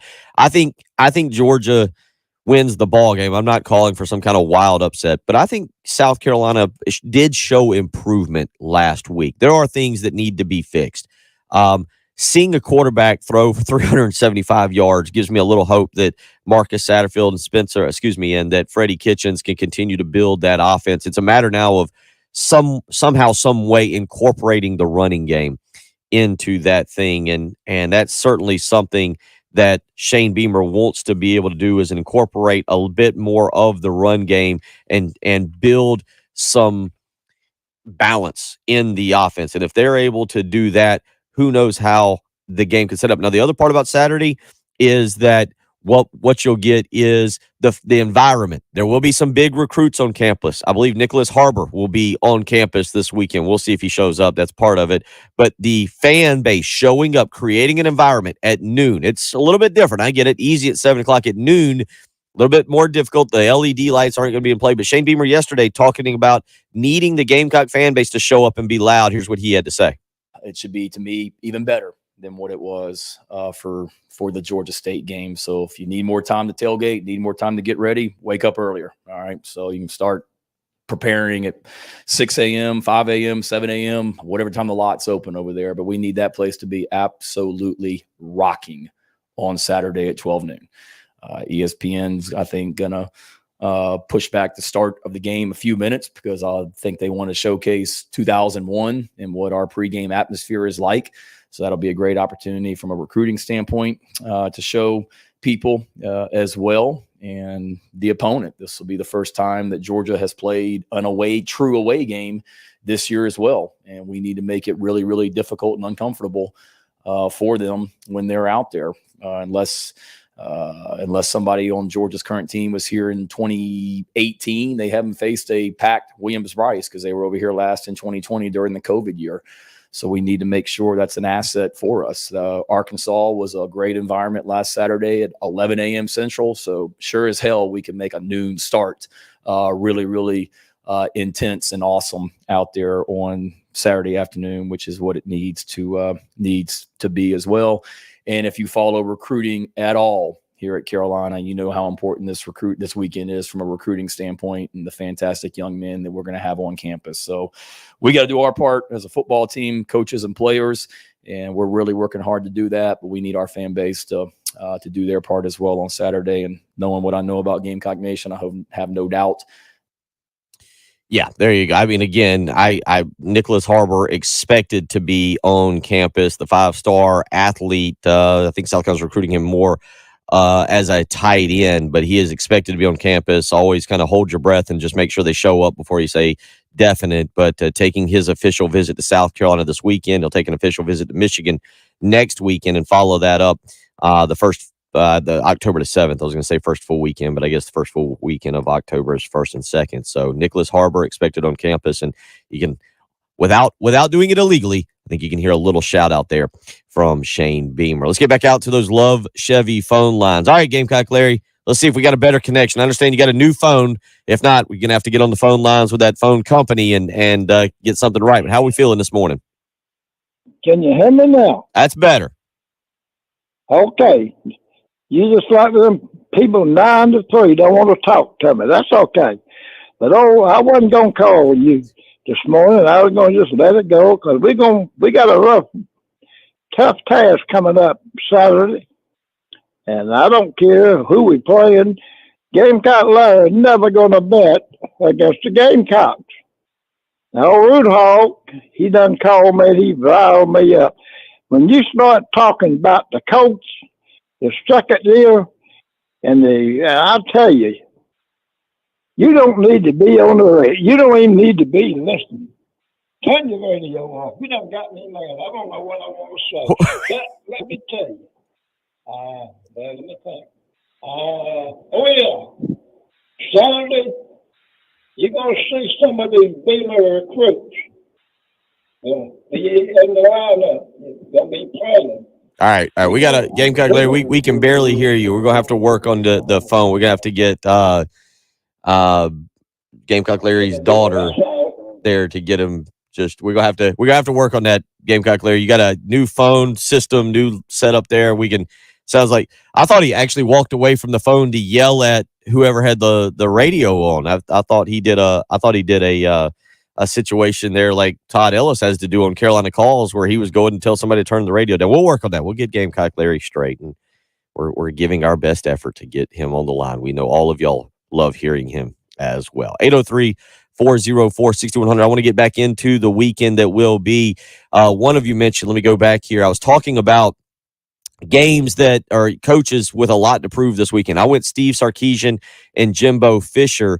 But if someone weighed in, I think it was on our text line, and mentioned Brian Kelly and Mississippi State. Yeah, Harry saying, I can see Brian Kelly needing a win, or those fans will be calling for his head. That's a big one, too. And they're an underdog. They're an underdog at home, last I checked. So we'll talk about that. We'll get into some of these other games. Again, if you want to weigh in, 803-404-6100. You can also hit us up via our live stream. Go to youtube.com, search 1075 The Game, click join, subscribe, be a part of the program. You can jump in there. A bunch of people. Hope, C.W. Clark. Always got to point out the last name. Larry Wayne. We're starting to have to point out last names now so that we don't offend others, Jen. But Chuck, T. Paul's in. We even allow Clemson fans in there. So go ahead, join us on our live stream each and every morning. Subscribe, be a part of the chat room in there. You're listening to Bill Gunner and Jen Jensen. It's the early game on 107.5 The Game. 107.5 The Game's 15th Anniversary Rewind, 2008. Bernie Madoff was arrested and charged with securities fraud in what would eventually become the worst Ponzi scheme in history. No Country for Old Men won Best Picture at the Academy Awards. Where does it work? Sir, I am at liberty to give out no information about our residents. Where does it work? Did you not hear me? The New York Giants upset the undefeated New England Patriots in the Super Bowl. Manning lobs it. Burris alone. Touchdown, New York. At South Carolina, the football team under Steve Spurrier went 7-6 and lost to Iowa in the Outback Bowl. What a big-time return by Captain Munnerlyn that goes 84 yards. The basketball team was 14-18 in Dave Odom's last season, and the baseball team under Ray Tanner advanced to the regionals in Raleigh. Our 15th anniversary celebration on 107.5 The Game is sponsored by Lexington Orthopedics and Sports Medicine, getting you better sooner. This morning felt great. It felt absolutely awesome. And it's that time. I've been sitting here looking at Gervais Street. I've seen people go jogging by, getting some early morning exercise in. I know a lot of you will be out there on Saturday doing some tailgating, throwing the football around. I was talking to somebody the other day. It's baseball season. That's right. Baseball season is basically 12 months a year now. Kids are playing the fall ball and whatnot, throwing the baseball around the yard, kicking the soccer ball. All these things, you want to feel great doing them. You don't want to be suffering from joint pain. You don't want to have issues with your knees, with your back, with your hips. And if you have those problems, it's time to try the new approach. QC Kinetics is healing people throughout the country with a highly concentrated healing properties using these properties from your own body to restore and repair damaged joint tissue. It's absolutely cutting edge stuff. It's absolutely phenomenal. Everybody thinks that they need surgery or they need drugs. They need to be laid up for a little while. They're not going to be able to move. That's absolutely not true. And if you don't believe me, call QC Kinetics today. They offer a free consultation. 803-281-6860. Don't just assume the old ways of dealing with joint pain are the only ways. You can get a free consultation. You can find out more for yourself by calling QC Kinetics today. 803-281-6860. If you've put it off long enough, it's time to get real lasting relief from chronic pain, whether it's your knees, whether it's your back, maybe it's your shoulders. If you've had joint pain, don't let it affect you any longer. Call QC Kinetics today, 803-281-6860. Again, that phone number 803-281-6860. Call QC Kinetics today. Get that free consultation. 107.5 The Game traffic from the Shepherd's Glass Traffic Center. Shepherd's Glass, a true reflection of quality. shepherdsglass.com. I-26 eastbound before the Valentine exit there, exit 101. The right lane is currently blocked. We have an accident causing a little bit of a slowdown. Hardin Street at Gervais. I-26 eastbound at Bush River Road. Still reporting there's a mattress on the left shoulder, and for some reason that seems to be an issue. So just be cautious if you're passing through that area. I-26 eastbound at Bush River Road. Long Pond Road at I-20, we have an accident as well. Any forecast for today, 86 for the high, 85 tomorrow, 87 and 88 Friday and Saturday. It's breezy, though, this morning. It's 60 at 107.5 The Game. After being almost $500,000 in tax debt, I was listening to the radio one day and heard All right, good. Rolling along.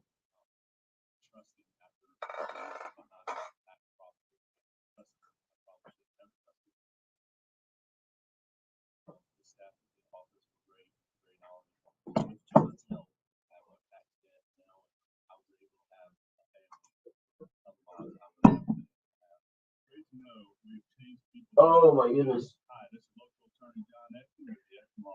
For over a decade, our office has been dedicated to helping hardworking individuals and businesses solve tax problems for good. If you have years of unfiled tax returns or are facing IRS wage levies, bank levies, or tax liens, call our office today at 771-9800 or go to extonlawfirm.com. That's ECTON lawfirm.com. Let's get your tax problem solved for good. Call today. Glad you did.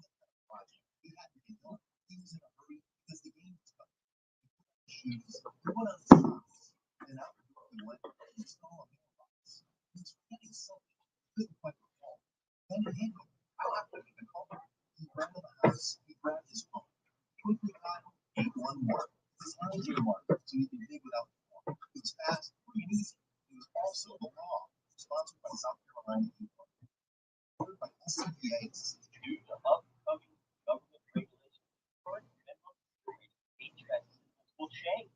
How you call AAA heating and air today, 803-777-1500. Current inventory not be sold after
What's the? Let me play something coming back. I'll call for it.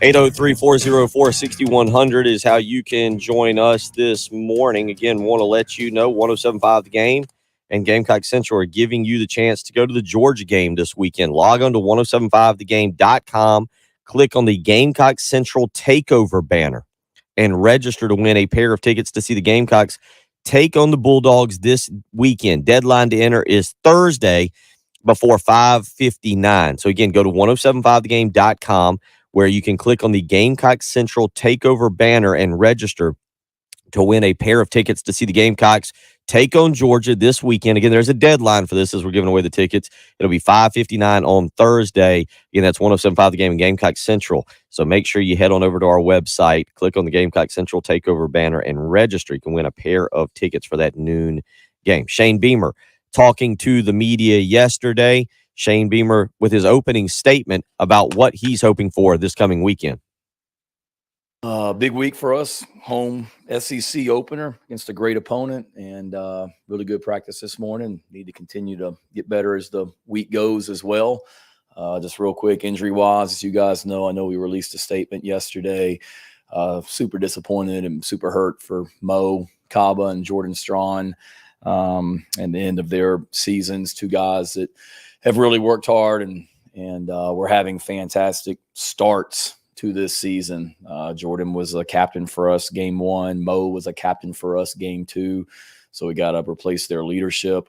Both those guys were fantastic special teams players as well. Mo was dynamic on kickoff coverage, dynamic on the punt team. Same thing with Jordan on the punt team. So that's a big loss from a special team standpoint as well, but really just, hate it for those two kids. And obviously they're really, really down, but we're here for them and going to continue to lift them up and help them, along with Chad Terrell, who went through the same thing a few weeks ago.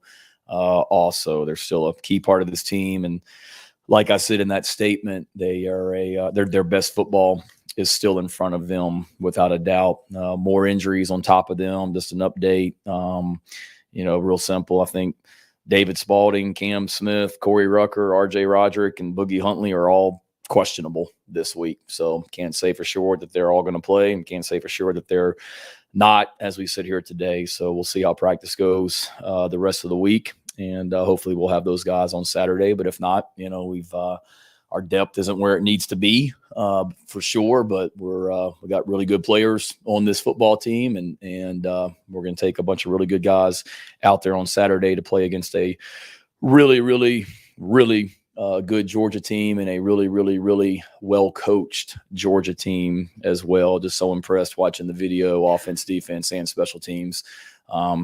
Super talented, but super well-coached as well. So be a big challenge for us, but our guys are excited. That's Shane Beamer talking about this weekend. Yeah, it's a big challenge. The game on Saturday morning, again, game day will be in Boone, North Carolina. And obviously there will be some discussion by the game day crew of the South Carolina, Georgia game, but obviously no one's going to pick the Bulldogs to lose. And, South Carolina needs to come out, though, and be competitive. And that's really the baseline for this thing. Some of you are weighing in and you've said you can't get off to a bad start. You can't let Georgia run out to a 28-0 lead or 20. I'd like to see this game be within 10 at halftime. Where you go into halftime going, okay, if we can get a bounce here, if we can get a break here, if Juice Wells or Marshawn Lloyd can break a big play, we're right there at it. People, I go back to it. As bad as the start was against Arkansas, and it was bad. You give up 3 scores on the first 3 possessions, and all you can muster is a field goal, and it's 21-3. That's bad. We saw that last year, and it's disheartening, not just for fans, but for the players as well. But South Carolina does have that game with 6:43 to go in the third quarter. They have it within 5 and the ball back. And that's coming off of 2 scores, 2 consecutive possessions in which the Gamecocks scored. And then obviously they go 3 and out, and then Arkansas pounds in 2 more touchdowns, and it goes from 21-16 to 35-16, and it escalates, and South Carolina's never back in the game. But, if you talk about being realistic, obviously I would love to see South Carolina win. I'd love to come in here on Monday morning and just, be hungover and just nobody knows what's going on. And a lot of you are still out there partying in Gervais Street and 5 Points and everything. But, you go realistically, and I want to see South Carolina be competitive in this ball game. Give themselves confidence, give us confidence, give themselves confidence that when they go on the road to Kentucky, we go, yeah, they can win that football game. When they get Texas A&M here in Columbia, we go, yeah, they can win that football game. When they go to Florida this year, you go, yeah, I believe in what I see from the defense and the offense, and I believe they can get the job done. That's a big thing on Saturday because it might be hard to sell, and I might be throwing on the garnet-colored glasses and drinking the Kool-Aid a little bit. There were negatives on Saturday. I get that. There were negatives from this past Saturday against Arkansas. There were also positives. There were also reasons that you could see a little bit of improvement. We'll continue talking about that coming up at 8:30 this morning. It'll be Brooks Austin from DawgsDaily.com. We'll catch up with him and catch the Georgia perspective as well. You're listening to Bill Gunner and Jen Jensen. It's the early game on 107.5 The Game.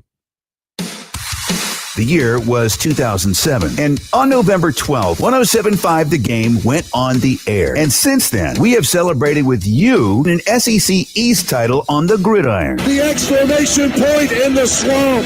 Carolina is going to Atlanta. Our 15th anniversary celebration on 107.5 The Game is sponsored by Lexington Orthopedics and Sports Medicine, getting you better sooner. Push. Touchdown, Carolina. Oh, I want this animal. Yes. Yes. Are you kidding me? Happy anniversary to us on your home of the Gamecocks, 107.5 The Game, and the new 107.5 The Game app. 107.5 The Game traffic from the Shepherd's Glass Traffic Center. Shepherd's Glass, a true reflection of quality. shepherdsglass.com. We have a report of an accident, Methodist Park Road at Leapart Road. Earlier accident downtown Hardin Ed Taylor that has now been cleared. Things moving along better. And aside from that, just have a disabled vehicle, Mountain Vernon Church Road before Dutch Fork Road. That could be impacting traffic just a little bit. Kind of breezy right now, but we're looking for a nice day today. 86 for the high, 85 tomorrow. Like I said, kind of windy actually. 60 at 107.5 The Game. Sponsored by eBay Motors. You might not have the biggest garage on the block, but with eBay Motors, there's 122 million parts right at your fingertips. Whatever you need, there's something that fits your vehicle. Air filters, tires, seat covers, and more. Get the right parts at the right prices. ebaymotors.com. Let's ride. Life matters. Do you know which baseball legend hit the first 2 World Series home runs in Old Yankee Stadium? And it wasn't Ruth, DiMaggio, or Gehrig. In 1923, New York Giant Casey Stengel hit homers in games 1 and 3, the only games the Giants won in the series. Most baseball fans think of old Casey as a manager, not a player. He built the Yankees into a dynasty, and few teams compare to those Bronx Bombers of the 1950s. When one Yankee great was asked why Casey was so influential, seeing that he had just been a mediocre player, it was said that of all the World Series games played and all the World Series home runs hit in Yankee Stadium, the old man got it all started way back in 1923. Like a lot of folks we think are past their prime, Casey was worth his weight in gold. This is Stephen Chitty reminding you that life matters, and so do you. Go to clcolumbia.com for in-person and live streaming service times. A sinking foundation can cause you to make quick decisions that could be wrong. Travis Bedson, owner of C&T Foundations. Many of our clients come to us after a bad experience with another company. From high-pressure sales techniques to misinformation, we've heard it all. If you're facing foundation problems, take a breath and take time to get a second opinion. We offer free estimates and reliable advice. Call 803-805-8044. C&T Foundations, your foundation experts. Mid-Carolina Marine and Yamaha Outboards have been the Midlands Boating Authority for over 40 years. Conveniently located just minutes from downtown Columbia, Mid-Carolina Marine's award-winning service department and certified technicians can handle all of your routine maintenance, diagnostics, and major boat repairs. Pickup and delivery services are available. Take advantage of their fall maintenance and winter.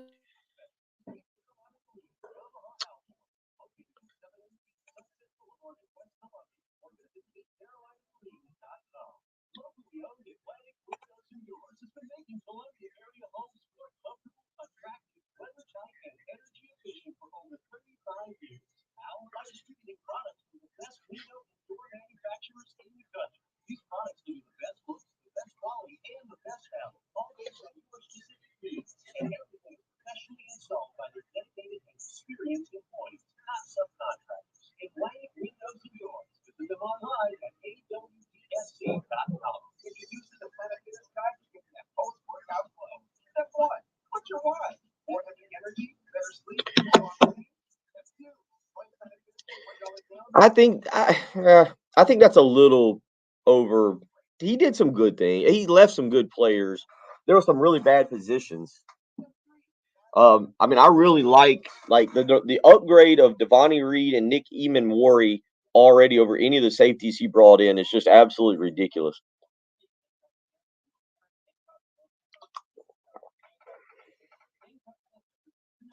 That's I don't know if Jen's talking, but I'm saying, but that's huge.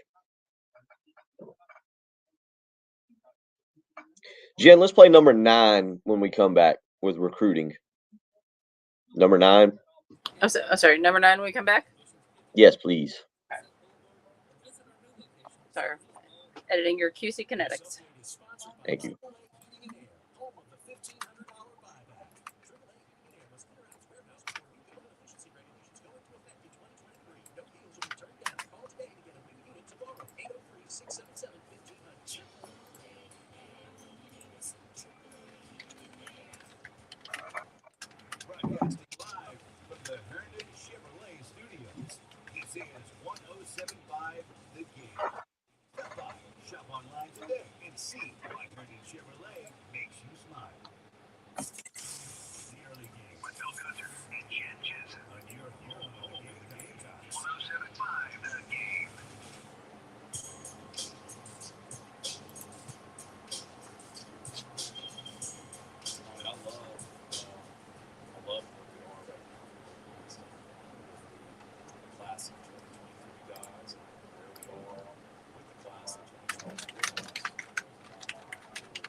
'24 class signs, but I think we're in a great position with a lot of them. We've worked really, really hard at it, going back to when I first got hired on recruiting these future classes as well and laying the foundation. And as you guys know, it is a line of scrimmage league in this conference, and our recruiting class right now, I think, emphasizes that. Keeping the best players in South Carolina at home has been a priority, and knock on wood, we're doing a good job of that in this year's class and next year as well. Certainly an amazing atmosphere on Saturday will help. And then obviously we need to coach well and play well. That'll really help as well. And working really hard to do that. And then give these kids that we're recruiting credit. I mean, they've really connected with each other and bonded with each other and helping recruit. They're recruiting each other right now. As Shane Beamer talked a little bit about recruiting, it will be a big part of the weekend. Nicholas Harbor expected in town, the 5-star athlete, could be a tight end, could be a defensive end, kind of wherever he wants to play. It's totally up to him, and we'll kind of see what happens from there. But South Carolina has done a good job with recruiting. And now, going back to this weekend, you've got to show that you can sustain it. You've got to show that we are, I say we, Shane Beamer's got to show he is building something in Columbia. So all those guys that you've gone out and landed, Big Tree Babalade and Marquis Anderson and Xavier Hardy and Xavier McLeod, that they're still going to be recruited by other programs. That is the lay of the land in college football, and that's what you have to deal with nowadays. And so, again, showing again this weekend that there are strides being made. One of the biggest recruiting wins, while Marcus Lattimore was big and Stephon Gilmore and obviously Clowney, if you go back and you remember South Carolina losing that really close game to Auburn on a Thursday night here at Williams-Brice Stadium, 24-17, and I'll never forget the story of after the game, Steve Spurrier meeting with Cliff Matthews and saying, we win that game with you. You're the pass rusher who stops them in the third quarter and gets us the ball back, and we score and we win that game. That's why I need you here.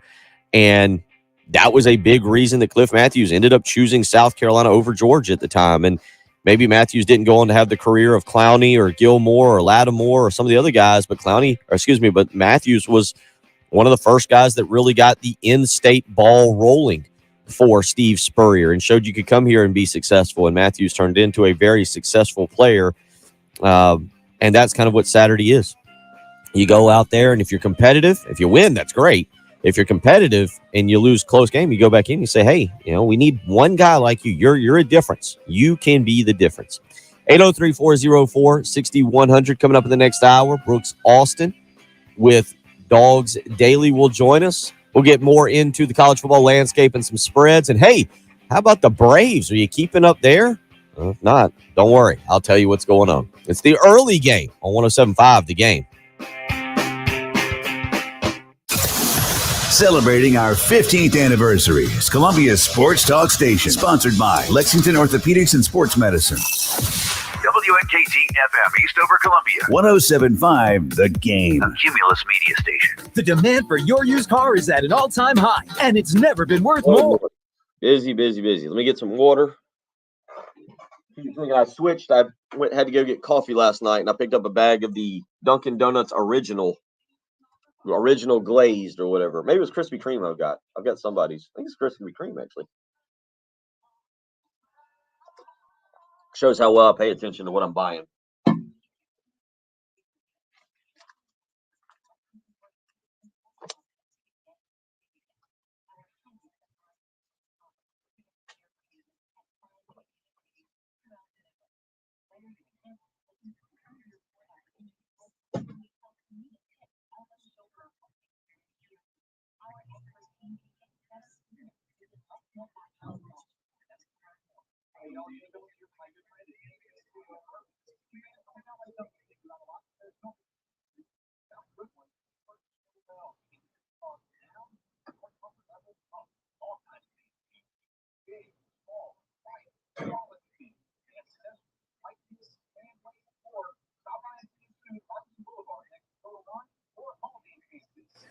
Baby steps, Craig. Baby steps.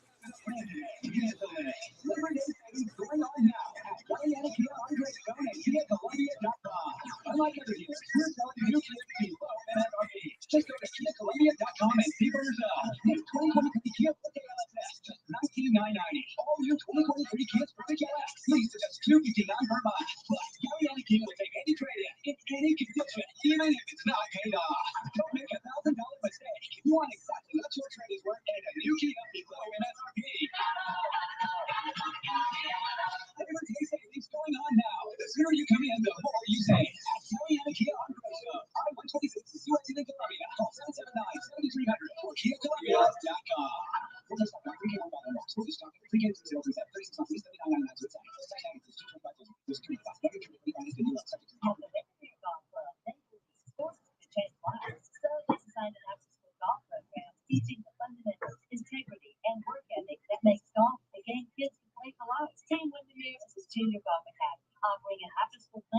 series, and is designed to introduce and advance young players into the lifetime sport of golf. Practice and play on the driving range, putting green, and the Pete Data Golf Course. This program offers a lifetime of skills, camaraderie, memories, and love. For the great game of golf, Team Windermere is being offered for beginners and intermediate golfers ages 5 to 7 feet, focusing on the knowledge of the game, scoring, putting, work around the green.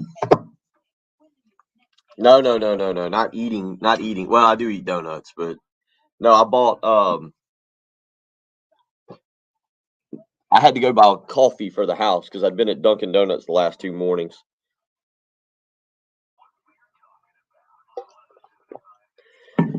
And so that was $7 that went down the drain.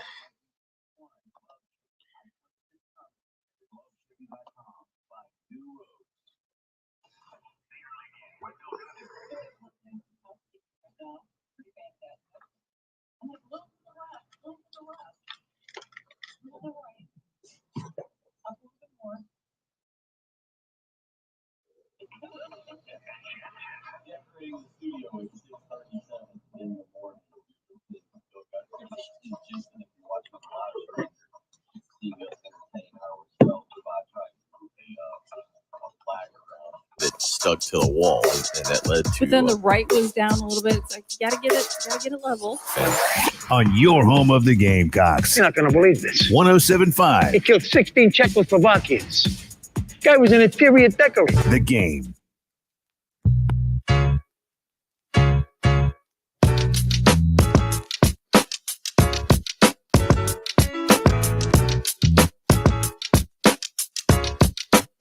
I'm going to laugh every time. That was one I've said that Pine Barren, that's possibly one of my favorite episodes of any television show that has ever come on, was that Sopranos, where again, Paulie and Chrissy get stuck out in the woods with the Russian guy, and cell service is bad. I know I talked about this the other day when I first heard it redone, but they get stuck out in the woods trying to put that guy down, and he runs off and disappears, and cell service is bad, and they can't understand what Tony is saying, and they misunderstand that he was part of the Interior Ministry of Defense, and he goes, he was an interior decorator and killed 16 Czechoslovakians. And Chrissy looks at him and goes, this place looked like bleep. Have you ever seen? You never were a Sopranos? No, it really wasn't. God, that was a good series. That's what I've heard. Man. That was a different. I have not gotten into House of the Dragon, I guess. This is the time of the year where like last night I came home from Austin soccer practice and just kind of threw the TV on, ate a little bit of soup, and went to bed. Tried to catch up on sleep, but yeah, The Sopranos. And every time that little liner right there, Paulie Walnuts. What's his real name? What was his real name? He just passed away, unfortunately.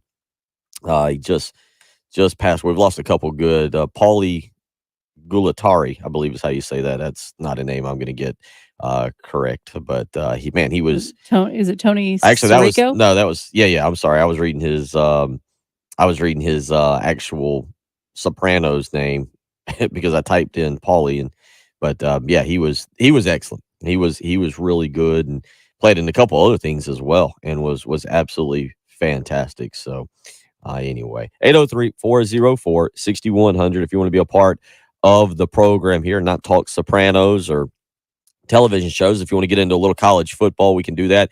I mentioned going to break.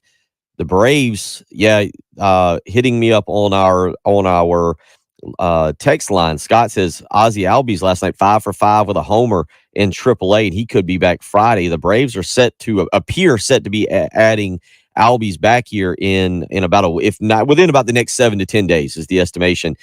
Braves right now half game behind the Mets. Absolutely ridiculous run since June 1 by the Braves, and we are getting into that time of year where I start to get a little bit more into Major League Baseball. The weather starts to turn a little bit. You get playoff baseball, and the Braves are heating up at just the right time. Jen, probably not what you want to hear, but your Cubs are 60 and 82. They haven't officially been eliminated just yet, I believe, from the wild card, like the Reds and the Pirates in the Central. It's not looking good, though. I thought I had heard they were just gonna stop playing. Okay. for the year because Could explain. kind of what's the point? Yeah. Yeah, at this point, that is a good point. That's what's the point anymore? The Tigers also have the Detroit Tigers, the Oakland A's, the Patrick's Washington Nationals. Oh, you think you're bad? Nationals are 49-93. It's not been a good year in DC. Not been a good year, but Braves are right there, and the Yankees are holding on for dear life now. 6 games up on the Blue Jays, 86-56. But it is fun seeing the Braves turn it on. And I'll tell you this: I went to there was a couple weeks ago. I went over to Atlanta to Truist Park. That was the first time I've been over there. Fantastic place, man.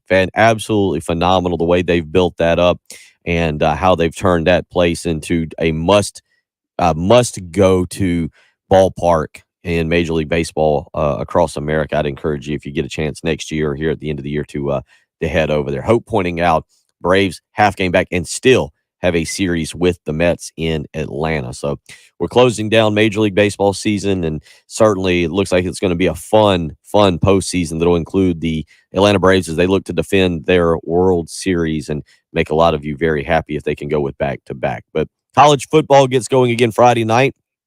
Florida State and Louisville. Let's go through some of these games here for just a minute because I really do think it's going to be – you don't have the great marquee matchup. We still kind of have lacked we had the Notre Dame Ohio State game, and certainly, that was a top 5 game. Yeah, you had Georgia, Oregon, which didn't live up to the hype. You've had some of these games, but we haven't gotten that mega weekend just yet. We haven't gotten that mega weekend. Now, this weekend, just to give you the rundown of the noon games, South Carolina, Georgia, obviously, will be on your main TV if you're not going to the game. Michigan, who's now up to number 4 in the polls, they're going to go with J.J. McCarthy as their starting quarterback over Cade McNamara. McCarthy, a very talented, highly recruited player, has come in and is just really dynamic. So they're going to go with him. They're hosting UConn this week. Not a lot of reason to watch that. Oklahoma, Nebraska at noon on Fox. I guess you tune into that. Brent Venables, we're still kind of learning about the Sooners. We're still learning about what they're going to be. Dylan Gabriel has been pretty good so far through the first part of the year. 45-13 over UTEP, 33-3 over Kent State last week. Gabriel's off to a very hot start under Jeff Grimes, the offensive coordinator there. 529 yards passing already, 5 touchdowns, no interceptions. He's completing 70% of his passes. They'll go to Lincoln, Nebraska for that noon game on Saturday in Nebraska without Scott Frost. Now, wouldn't it be amazing, absolutely amazing, if Nebraska wins a 1-score game? Couldn't do it with Scott Frost. Absolutely horrible in one-score games. But wouldn't it be something if Nebraska pulls off a 1-score victory over Oklahoma? Kentucky plays Youngstown State. You're probably not going to be watching that. Texas State against Baylor, Abilene Christian against Missouri. I'm guessing you have zero interest in any of those games. The noon slate, the rest of the noon slate, really, quite frankly, not a lot better. It's one of those days. So your nooners, if you're going to get fired up, you're going to have Georgia, South Carolina, Oklahoma, Nebraska, and then I don't know. I guess the third TV is on something else. Maybe Premier League Soccer is maybe where you're going.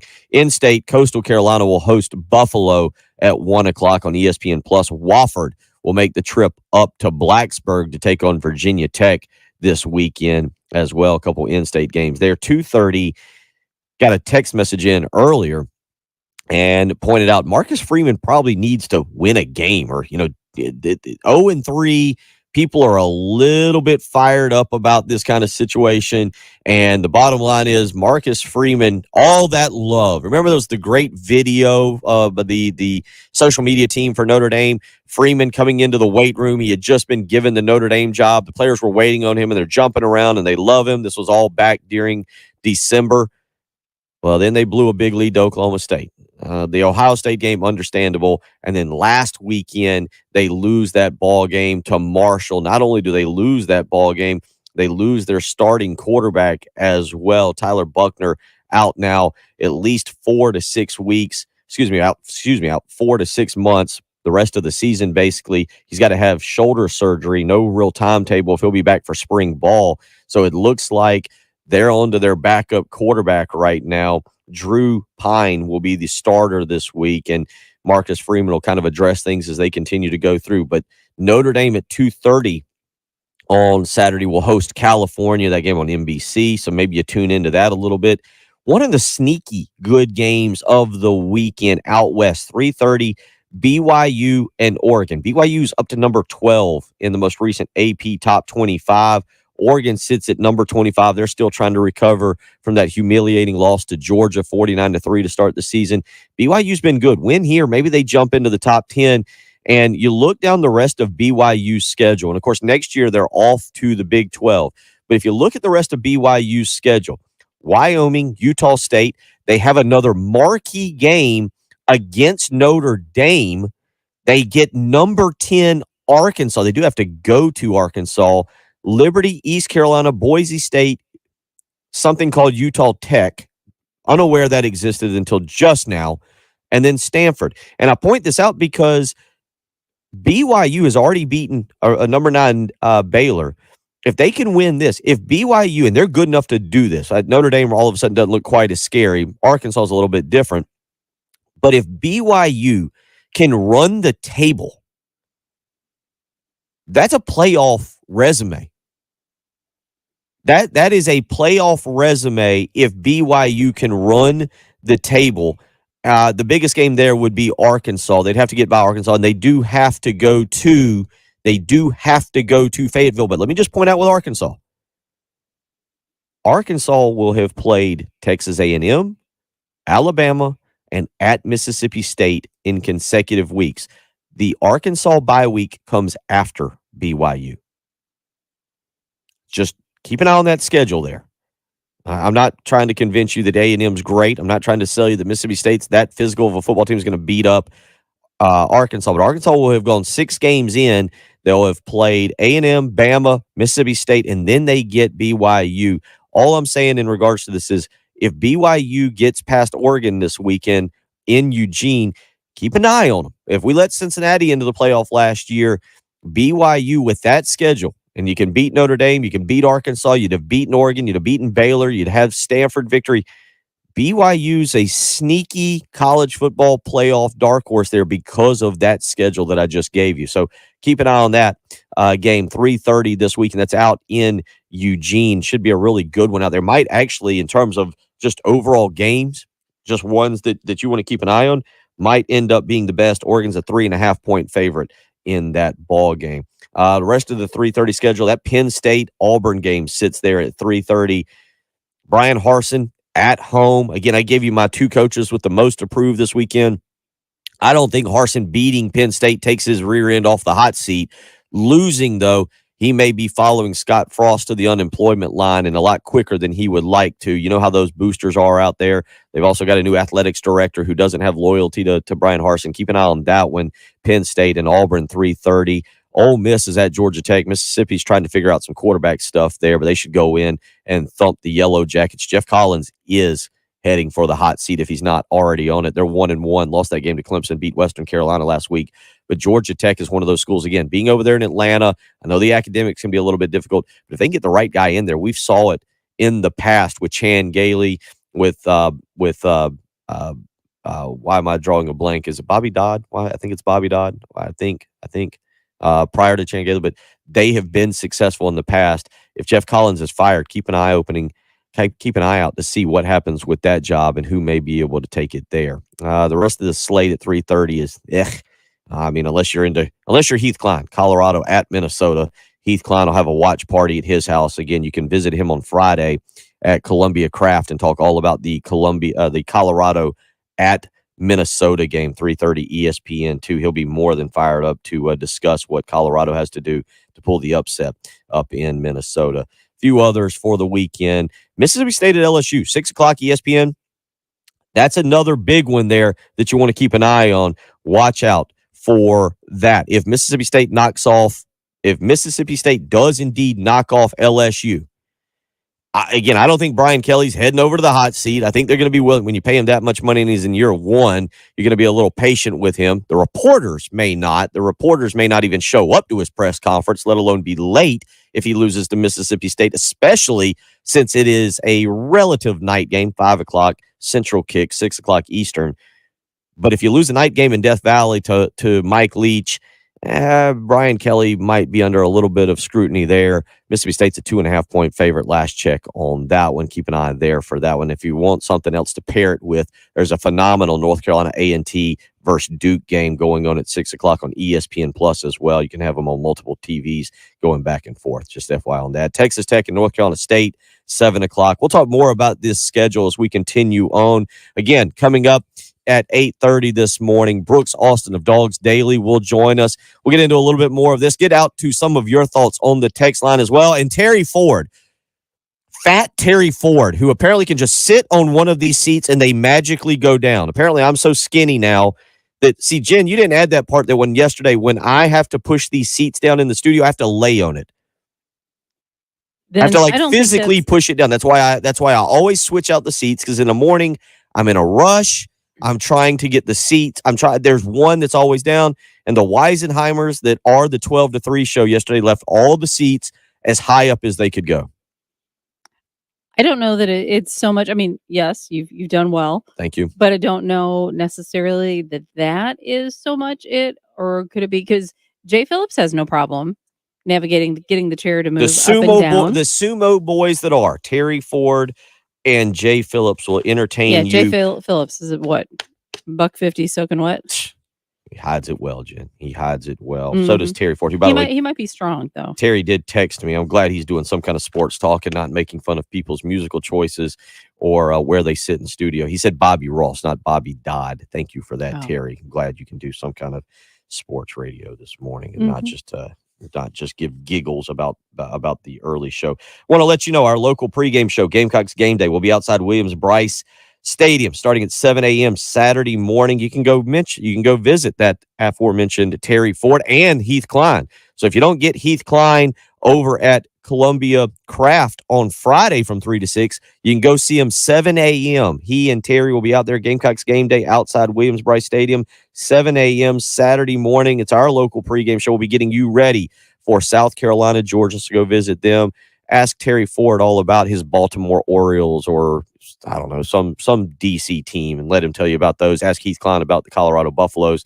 They'll keep you very entertained, but they'll also get you ready for the Gamecocks and the Bulldogs coming up at noon on Saturday. You're listening to The Early Game on 107.5 The Game. The year was 2007, and on November 12, 107.5 The Game went on the air. And since then, we have celebrated with you a trip to the Final Four with the men. The South Carolina Gamecocks, for the first time in program history, are headed to the Sweet 16. Our 15th anniversary celebration on 107.5 The Game is sponsored by Lexington Orthopedics and Sports Medicine, getting you better sooner. Game over. Gamecocks are in the Final Four. Happy anniversary to us on your home of the Gamecocks. It's all these guys. They've been with us for a while. They believe in each other. They put up with me and go out and do it better the next day. They got the courage of a lion. 107.5 The Game And the new 107.5 The Game app.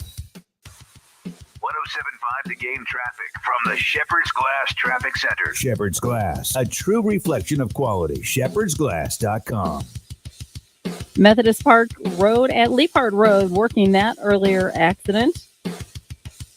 Also, we do have a report of a tie-up I-26 eastbound between exit 91 and 97. So slow down there. Again, that's I-26 eastbound between exits 91 and 97. Spruce Creek Church Road near I-20, a report of a tie-up there. And also have an accident, St. Andrews Road at I-26. Beautiful forecast on tap. 86 to high today, 85 tomorrow, 87, 88. You get the drill for the next few days. It's going to be a nice day for Carolina football this weekend. But right now, it's breezy and 60 at 107.5 The Game. This is Boomer Esiason with the CBS Sports Minute. Who would have imagined Geno Smith earning a game ball? He was near perfect in the first half against Denver, 17 of 18 for 164 yards and 2 touchdowns. Minnesota's Justin Jefferson torched Green Bay for 9 catches, 184 yards and 2 scores, while the Giants' Saquon Barkley amassed 194 total yards. Meantime, Pittsburgh's Minkah Fitzpatrick had a pick 6 and blocked Cincinnati's potential game-winning extra point. I'm Boomer Esiason. CBS Sports Radio. It's baseball season. So have you covered your bases by getting a COVID-19 booster shot? A booster can help enhance your protection after a primary series vaccination, which wanes over time. Schedule a booster appointment when eligible. Sponsored by Pfizer and BioNTech. Thursday Night Football is now Amazon's Prime Night of Football, because every Thursday Night Football game is now only on Prime Video. And to kick things off this Thursday, it's an AFC showdown as the Los Angeles Chargers travel to Kansas City to take on the Chiefs. Coverage begins at 4 p.m. Eastern. Not an Amazon Prime member? Sign up for a 30-day free trial to stream the game. The new era of Thursday Night Football is officially here, and it's only on Prime Video. Restrictions apply. See Amazon.com/Amazon Prime for details.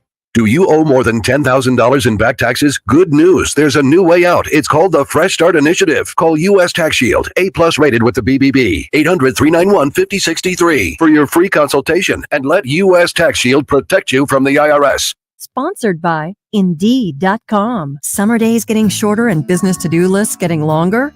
You need Indeed.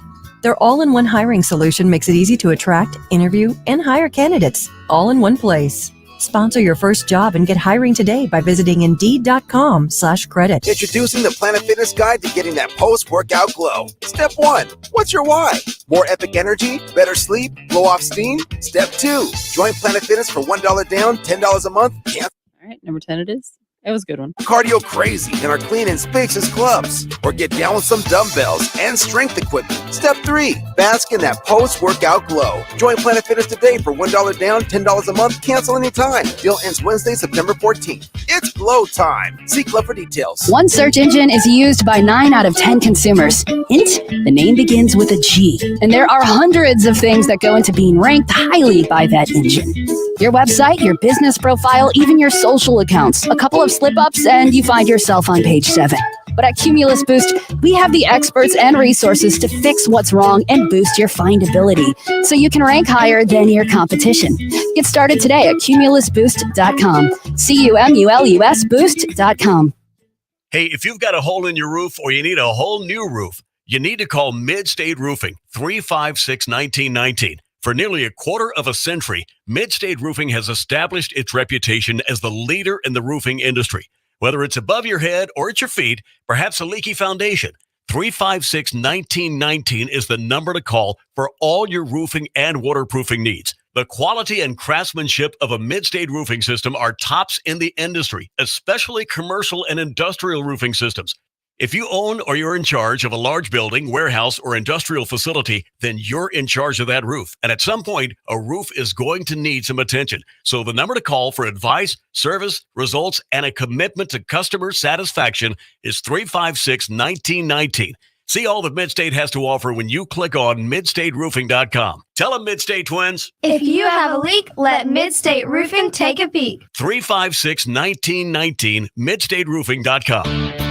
Mid-Carolina Marine and Yamaha Outboards have been the Midlands Boating Authority for over 40 years. Are you ready to upgrade or trade in your boat this year? Mid-Carolina is paying top dollar for used boats. They'll buy your used boat even if you don't buy a boat from them. They also have their award-winning service department offering fall maintenance and winterization specials. Mid-Carolina Marine and Yamaha Outboards, 718 Sunset Boulevard in West Columbia, or visit midcarolinamarine.com. This football season and every football season, come to campus and catch a game. Whatever the I don't think I've done anything with Terry. Let's see. I know I've done stuff with Pearson, Heath. Stuck? Shows, stuff like segments, hours, if that makes sense. Mm-hmm. Jay was very supportive of me and said, that on a daily basis, I'm a glutton for punishment, so that was very nice of him. I listened. I heard her.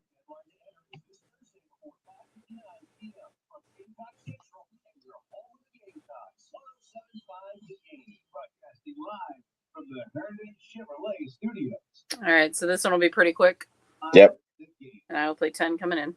Shop online today and see why Herndon Chevrolet makes you smile.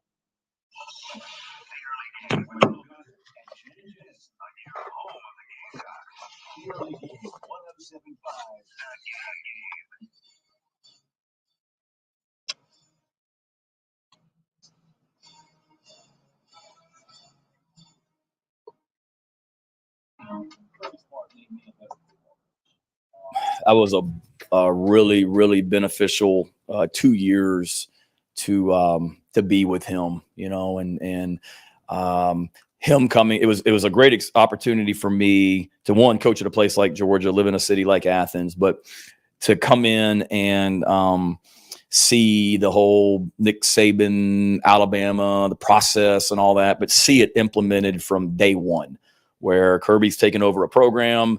I came in there at the end of December, right when he first got hired after we won our bowl game at Virginia Tech. And then to be able to see everything implemented in year one. And, that year was not easy. I mean, we lost to Vanderbilt at home. We lost to Georgia Tech at home. Struggled to beat Nicholls State early in the season at home.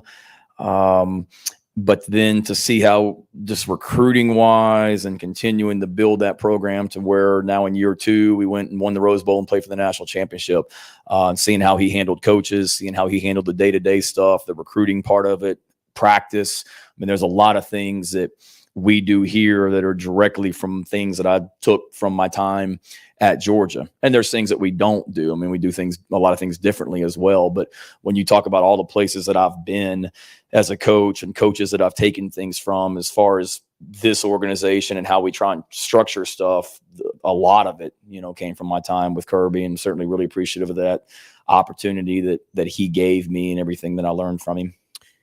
There is an element, I think, there of Shane Beamer being able to draw from many different coaches that I continue to be fascinated about as Shane Beamer develops as a head coach. Obviously, his father, very successful at Virginia Tech, Frank Beamer. Spending time with Steve Spurrier here and how Spurrier ran things and handled players. Spending time with Kirby Smart, who comes from, obviously, the Nick Saban tree. And even going out there with what I don't know. What do you want to deem Lincoln Riley? The hip young coach? Like, Kirby Smart's not an old dude. But, Lincoln Riley, I guess you would always label as the hip young guy out there. So I'm always fascinated to see Shane and obviously him becoming his own coach, but how he draws from each one of these different guys he's worked for in the past. And Kirby Smart has gotten that thing rolling. I really never believed that Kirby Smart would be able to take it to the next level in the manner that he has. Mark Richt was doing really well. And it was a shocker to me when they fired Mark Richt to go hire Kirby Smart. And if you remember, Kirby Smart was likely going to be the coach at South Carolina. That was probably going to be what happened when Steve Spurrier left. I talked to enough people that the Tom Herman thing, they knew it wasn't going to work. South Carolina and Kirby it was going to be, that was pretty much the deal. And that's why Georgia fired a guy who averaged 10 wins a season to go get Kirby Smart. And at the time, I thought it was a ridiculous idea by Georgia. And I'm not sure if Kirby Smart would have worked here. I don't know if him coming in and running that Bama system, he couldn't recruit the same way here that he's doing at Georgia. That's a big part of that. The state, the tradition, everything that is Georgia. So I don't know if it would have worked. But Georgia made a wild move, if you go back, and landed Kirby Smart. And unbelievably, Kirby Smart has taken it to another level. And right now, they are the number one team in the country, and definitely one of the top 3. I don't know what their overall Vegas odds, the new updated Vegas odds are for them to win the national championship. But Kirby Smart has taken it to an absolutely different level. And what Shane Beamer is able to take from him and put into his program is going to be instrumental, not just this year, but moving forward, years 3, 4, 5, hopefully 6, 7, get the point. So we'll see. Coming up next, we'll catch up with Brooks Austin of Dawgs Daily. We'll talk about that Kirby Smart football team and a little bit more of what you should expect. One stat to tell you. Oregon, Samford. Georgia has just one defensive sack on the year. We'll talk about that with Brooks Austin next in Dawgs Daily. You're listening to The Early Game on 107.5 The Game. The year was 2007, and on November 12, 107.5 The Game went on the air. And since then, we have celebrated with you 2 College World Series titles. Line drive, right field, base hit! South Carolina wins the College World Series! Our 15th anniversary celebration on 107.5 The Game is sponsored by Lexington Orthopedics and Sports Medicine, getting you better sooner. Jackie Bradley makes the catch. South Carolina has back-to-back national titles. happy anniversary to us on your home of the Gamecocks. I don't really know. Go. Yeah.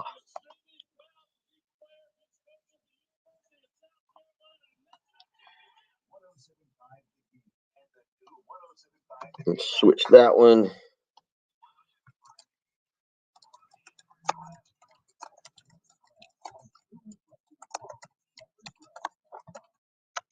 St. Andrews Road at I-26, an accident there on the Spears Creek Church Road near I-20.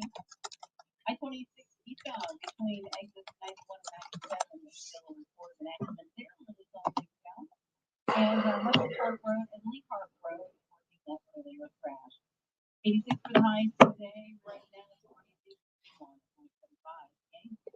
Just as you feel the effects of the summertime heat, your house feels it too. Lack of rain, high humidity, and random storms wreak havoc on your home's foundation, causing wall cracks, steaming windows and doors, mold, and musty smells. South Valley Foundation Services knows this and is ready to help. Help protect and repair your home with permanent foundations-based crawl-space solutions. Schedule your free no-obligation appointment today. Visit fixmyfoundation.com. That's fixmyfoundation.com. South Valley Foundation Services. Solid foundation. There's nothing like hearing the songs you love on local radio with no subscriptions and no monthly fees. But there's a new bill in Congress that could stop the music. If passed, this bill will tax your local radio station simply to play the music you love. Text local to 52886 and ask Congress to support local radio stations. Help us keep you connected to the music, local news, weather, and traffic that you need each day. This message furnished by the National Association of Broadcasters. Whatever you've got planned today, cancel it. Labor Day savings going on now at Galliana, Chrysler Jeep on Greystone, and GallianaSC.com. Unlike other dealers, we're selling new Chryslers and Jeeps below MSRP. Just go to GallianaSC.com and see for yourself. 2022 Jeep Compass Latitude, lease for just $289 per month. That's right, a new Jeep for $289 per month. Plus, you can still custom order the exact Jeep you want for just $1 down and $1,000 below MSRP. Don't forget, we'll take any trade-in in any condition. All trade-ins are welcome. Labor Day savings going on now. The sooner you come in, the more you save. During Jeep Adventure Days at Galliana, Chrysler Jeep on Greystone. I-126 218 Columbia. Call 779-7300 or Galliana SC. Sorry, I'm trying to get a tweet out to promote this here. Sorry, I go completely focused this easy.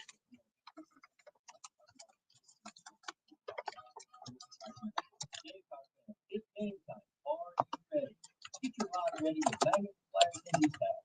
When tailgating, we have plenty of stuff. Easy napkins and tablecloths. Choose from a store loaded with Gamecock apparel and get your earrings, necklace, bows, and tattoos. Complete your wardrobe about 3 weeks per week. Gamecock Traditions, GamecockTraditions.com. Your one-stop Gamecock shop. Gamecock Traditions, 5134 Sunset Boulevard, or visit our new location at Sand Hill Mall, across from the fountain. Ron tried to manage his constipation with belly pain, discomfort, and bloating day after day. After realizing it was irritable bowel syndrome with constipation or IBS-C, he found another way and finally said yes to adding Linzest. Linzest, or linaclotide, is a prescription medicine that treats IBS-C in adults. Linzest works differently than laxatives. It lets you have more frequent and complete bowel movements. It helps relieve overall abdominal symptoms, belly pain, discomfort, and bloating. These symptoms were studied in combination, not individually. Do not give Linzest to children less than 2 years old. It may harm them. Do not take Linzest if you have a bowel. All right, text up. Especially with bloody or black stools. The most common side effect is diarrhea, sometimes severe. If it's severe, stop taking Linzest and call your doctor right away. Other side effects include gas, stomach area pain, and swelling. There could be more to your story with IBS-C. Talk to a doctor today. Say yes to Linzest. Learn more at linzest.com or call 1-800-LINZESS. Sponsored by Appy and Ironwood Pharmaceuticals.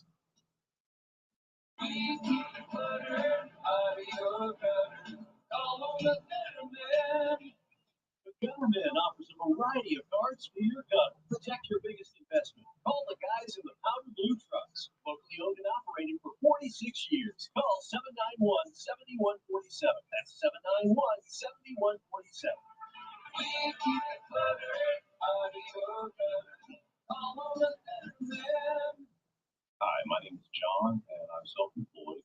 We got sidetracked on our taxes for the 2008 recession. launch, we couldn't tackle ourselves. We were about to heck of a law firm on radio and contact John.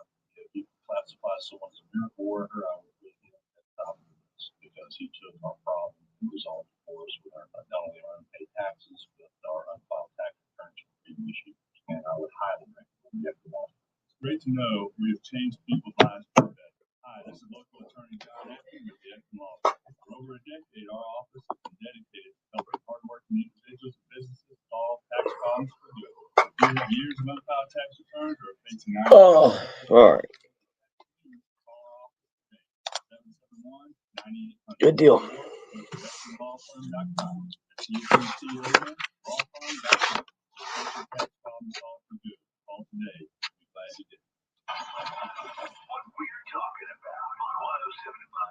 Sponsored by Luxury Relays.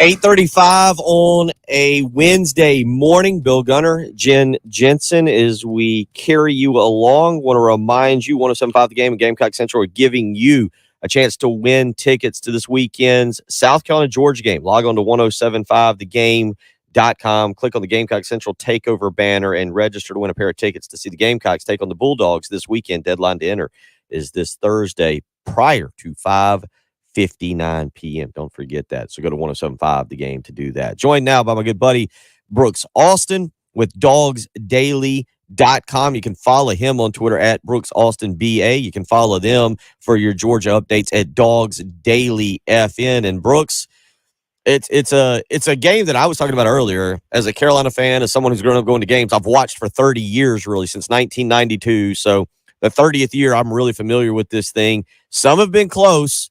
The last couple have not been close. Give me a South Carolina reason what Georgia might be weak at that the Gamecocks could keep it close this weekend.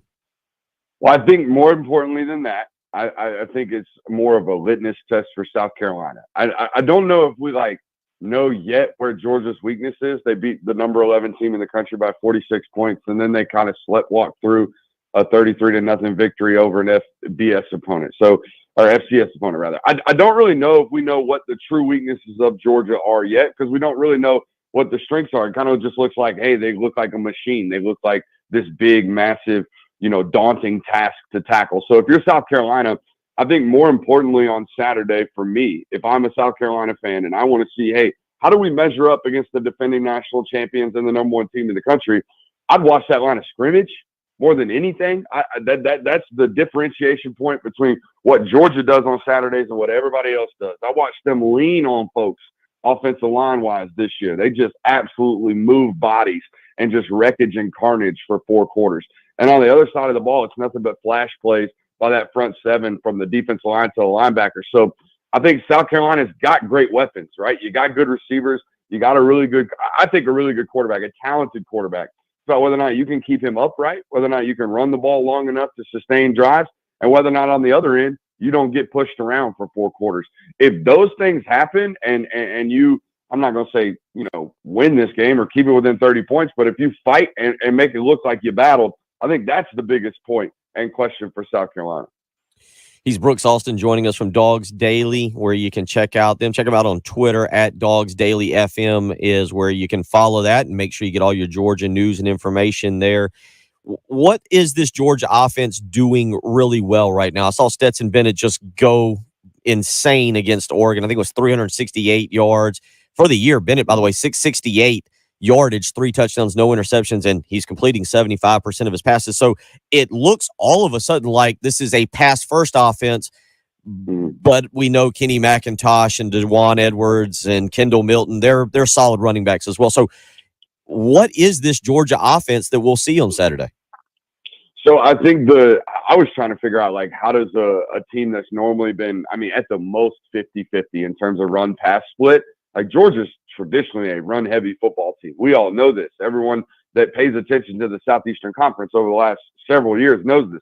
Trust me, opposing coaches know this. They counter-recruit against Georgia in such a facet in terms of quarterbacks and receivers that they're recruiting. Hey, don't go to Georgia. They don't throw the football. Don't go to Georgia. They don't throw the football. They haven't had a 1,000-yard receiver since Terrence Edwards in the thousands. Don't go to Georgia because of this. Don't go to Georgia because of this.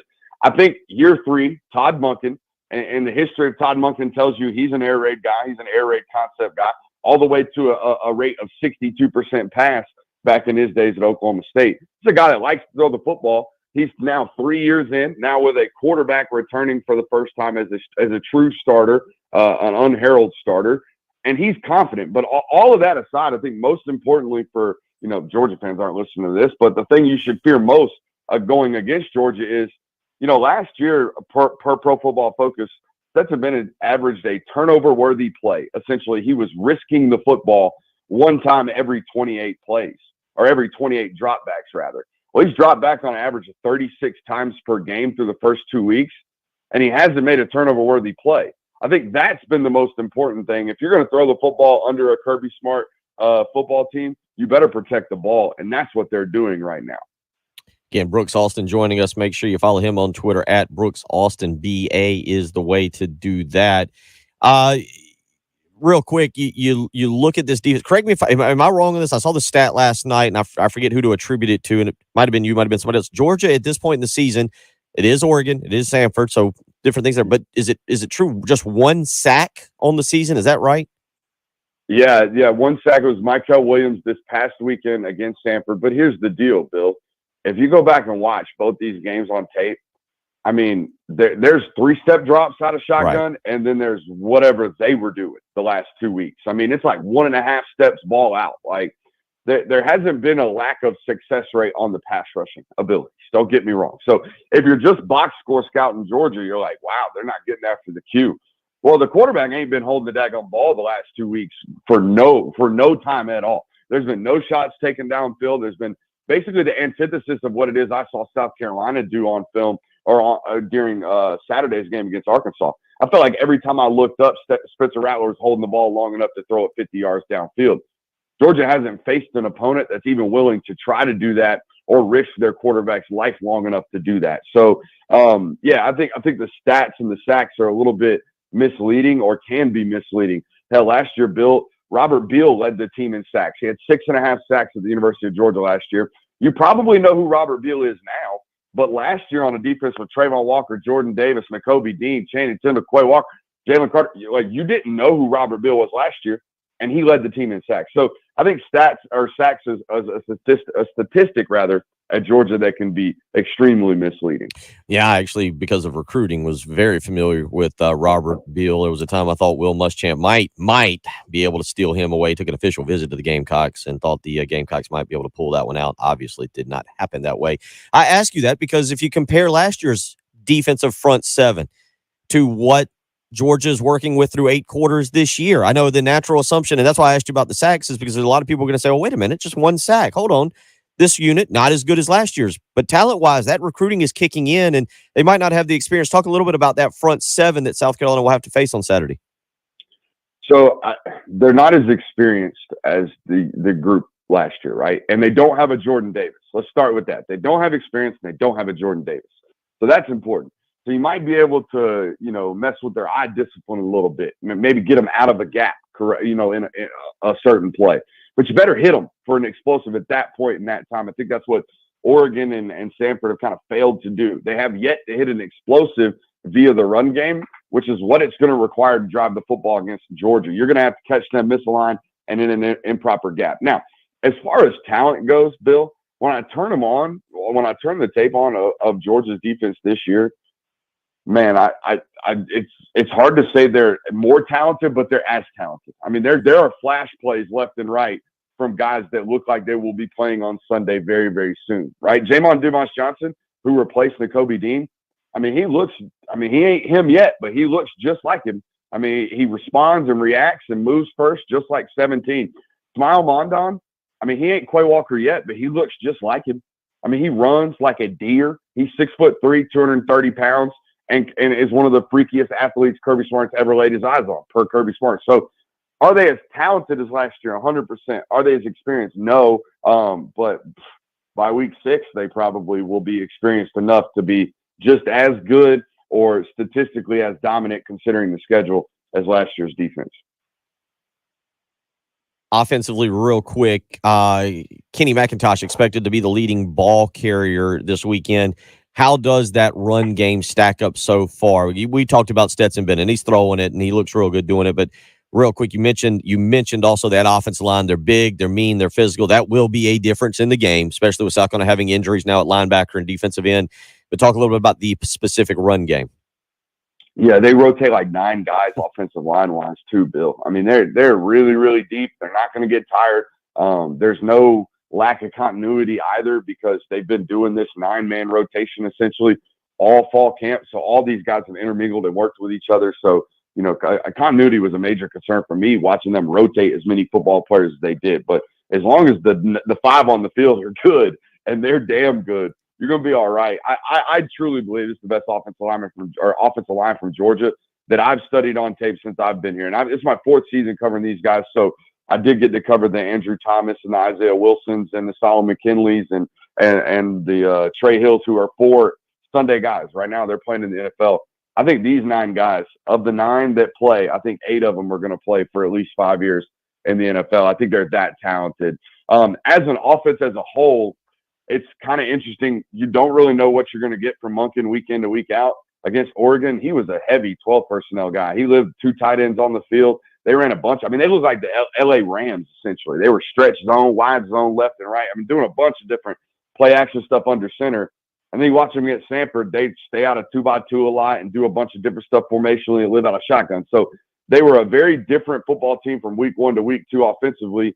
But moving the ball wise, yards per play, they were almost identical. They just didn't execute in the red zone. So I think Saturday for sure, Georgia's going to move the football. It's about whether or not South Carolina can hold them to field goals when they get in the red zone. Last one before I let you out, just quickly, just because Gamecock fans would be interested. He's a true freshman. I think he's a true freshman. Gunnar Stockton, obviously Bennett will finish out, and then you got Brock Vandergriff, and there's going to be more other great quarterbacks. Real quick, just what has been the feedback on Gunnar Stockton in his first 9 months on campus and where he fits going in? Because obviously that background with him being committed here for Muschamp and all that. Just give an update on him real quick. I mean, we don't know much about like the performance of play because it's just during practice. So you're really going to only hear about the really, really great and the really, really bad. I don't know how practice access is up at South Carolina, but here at Georgia, media gets like 10 minutes a week, and it's normally during stretch. So like you're not going to get to hear much or see much about him. But from what I know and what people are telling me about him, and it's he's been there 9 months now. He enrolled in January after the Adidas All-American game. He's a guy. He's just a dude. Like. I think Trent Dilfer calls these things dude qualities. I love the term. And it really, really applies to the quarterback position. And anyone who's ever played with Gunnar Stockton, been around Gunnar Stockton, witnessed Gunnar Stockton, or knows anybody about him, knows that players gravitate to him. He's not like super outgoing. He's not rambunctious. He's not one of these people that's like always drawing attention to himself. But for some reason, football players gravitate to him. He's like a guy's guy. And that's what we've heard from like initial reports coming out of, his first 9 months in Georgia. All the other stuff, physical traits and all that good stuff, they're still the same guy, right? 6 foot, 6'1", 210 pounds, can throw it a country mile. Okay. Arm strength wise, unmatched. I mean, even in that building right now, there's very few people who can throw it further and harder than Gunnar Stockton. So I think down the road, you're going to have to wait though. Georgia fans are going to have to wait. I don't know if South Carolina fans are willing to wait. They're probably going to be on their Twitter machines asking him to transfer soon, but he's going to be waiting for sure. Brooks, I appreciate you taking time this morning. Look forward to catching up. We'll keep you on the Rolodex, and certainly Georgia's got a few other games that we'll get you back on to give us a breakdown on. Hope you do well, and look forward to catching up with you later on. Appreciate you, Bill. Have a good one. Take care. Brooks Austin with DawgsDaily.com is the way you can go and check that out. We'll come back. We'll wrap up the Wednesday morning episode of the early game on 107.5 The Game. The Extra Point with Pearson, Preston, and the guys from Gamecock Central. I thought it was very reasonable for Carolina to come up with that game plan. We talked about it last week. They're down a couple defensive backs. Spencer's maybe your best weapon. You're an underdog. You're on the road. You're going to need to hit some of those big plays. I thought it was a perfectly fine game plan. Yes, I was waiting on the but. It's not a but. It's a both things can be true. I'll give the but. Yes. However, if South Carolina was down a couple of defensive backs, do you think Arkansas would say, "Oh, we're going to throw the ball this game"? Yeah, I think that Arkansas is better. Like, they have the established identity from last season that they could then carry over because aside from Traylon Burks, they bring back, their quarterback and a lot of their guys. They have that system in place. Get the point? The extra point.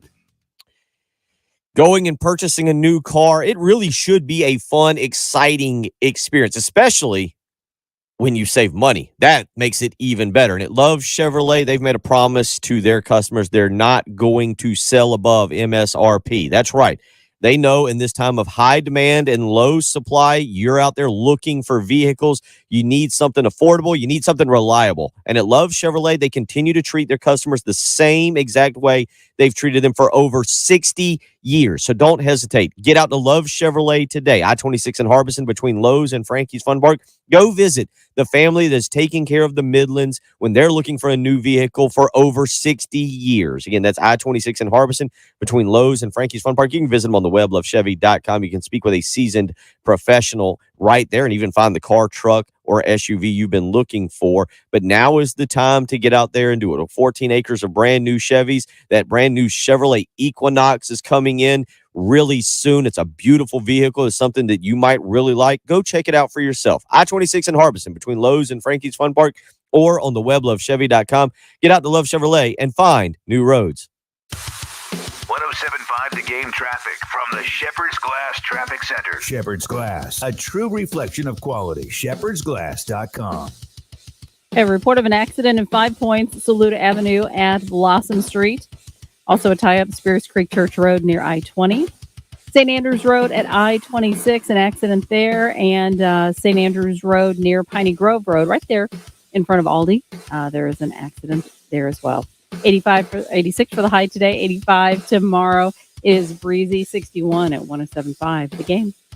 Sponsored by eBay Motors. You might not have the biggest garage on the block, but with eBay Motors, there's 122 million parts right at your fingertips. Whatever you need, there's something that fits your vehicle. Air filters, tires, seat covers, and more. Get the right parts at the right prices. ebaymotors.com. Let's ride. Back with Travis Bedson, the owner of CNT Foundations. Seeing cracks in your foundation walls or sticking doors and windows? Listen up. Homeowners, these problems won't just go away. You need professional help, not a professional salesman.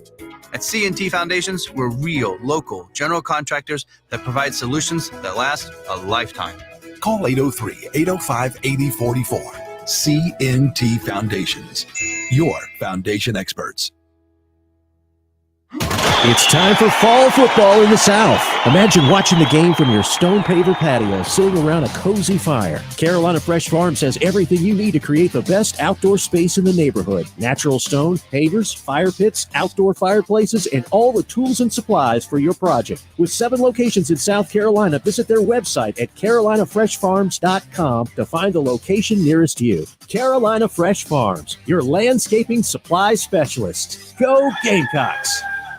Zero Res Carpet and Air Duct Cleaning, the most trusted and reviewed cleaning company in town. Yeah, he's a homer, but that's what you expect. And I mean, they've got a lot of reasons to be cocky and confident. And he was very informed. He's very informed. That's what we look for. Bring you some information. Keep you updated on what's going on. And but yeah, he's a homer. I mean,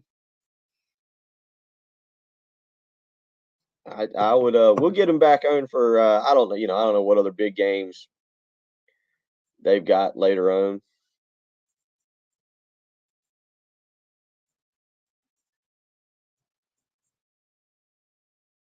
Okay. A minute left, Jen. Not too bad. And you got Barron. He says he's got a quick comment. Nothing like angering the Carolina fans as we go into the end of the I know you were. I appreciate you listening. Appreciate you being here. He was he right off the bat. It was, what do you call it? A barometer game. Barometer game right off the bat. But I mean, again, outside of people here, that's going to be the general perception. Was my mic on? Yep. I'm bad about that with the right after the. I'm good when we don't have the live. When I have the live, I try to hit it when I see it. When I don't have the live, I've been good about cutting it off. Yep. Mike was so far away though. Most people should. It's a different setup for you, so yeah, it's not just right in front of you. I get it. The chairs look really high.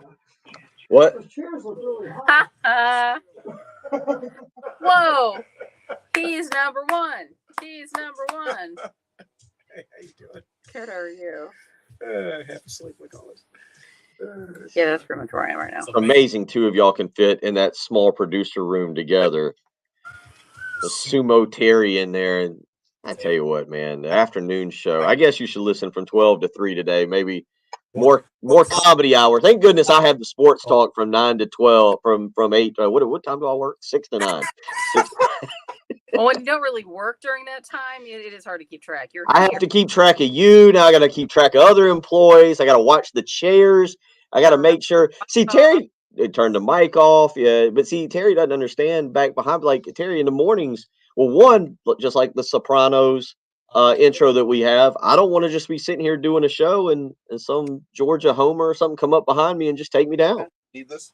I don't want. What was the song? Don't Stop Believing. That was the last song that came on for the Sopranos. I don't want to be blaring that in my head and then everything go black.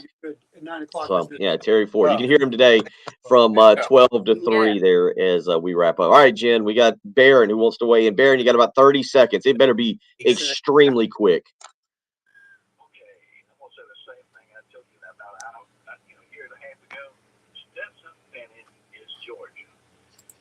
Took him out this past weekend. His girlfriend. They brought all the 5 stars in. No one scored a touchdown the rest of the game. Stetson Bennett.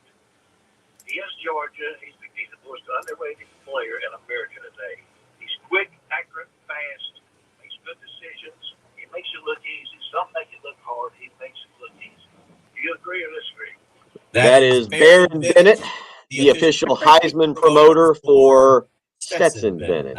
Stetson's come along. Look, none of us. There's not many people who would have had Stetson Bennett doing what he did. And Barron, I encourage you to listen to the program more often. I know you listen a lot. I've seen your name pop up on the phone lines. I said after week 1, after his performance week 1, he would be the Heisman front runner. Still, there was a lot of weeks left. Appreciate Brooks Austin for joining us this morning. Appreciate a lot of you for joining along. We will get back to local programming at 11 a.m. this morning. Quick jump off from local programming, but we'll be back at 11 a.m.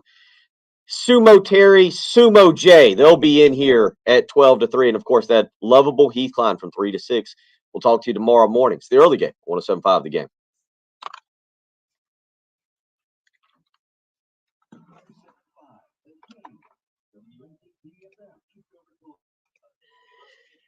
All right, everybody. Have a good day. We are clearing out We have to pay $200 an hour and making way, and we will see y'all tomorrow. See you guys Take care. tomorrow. This is where the PD should go. Tomorrow. PD's got meetings.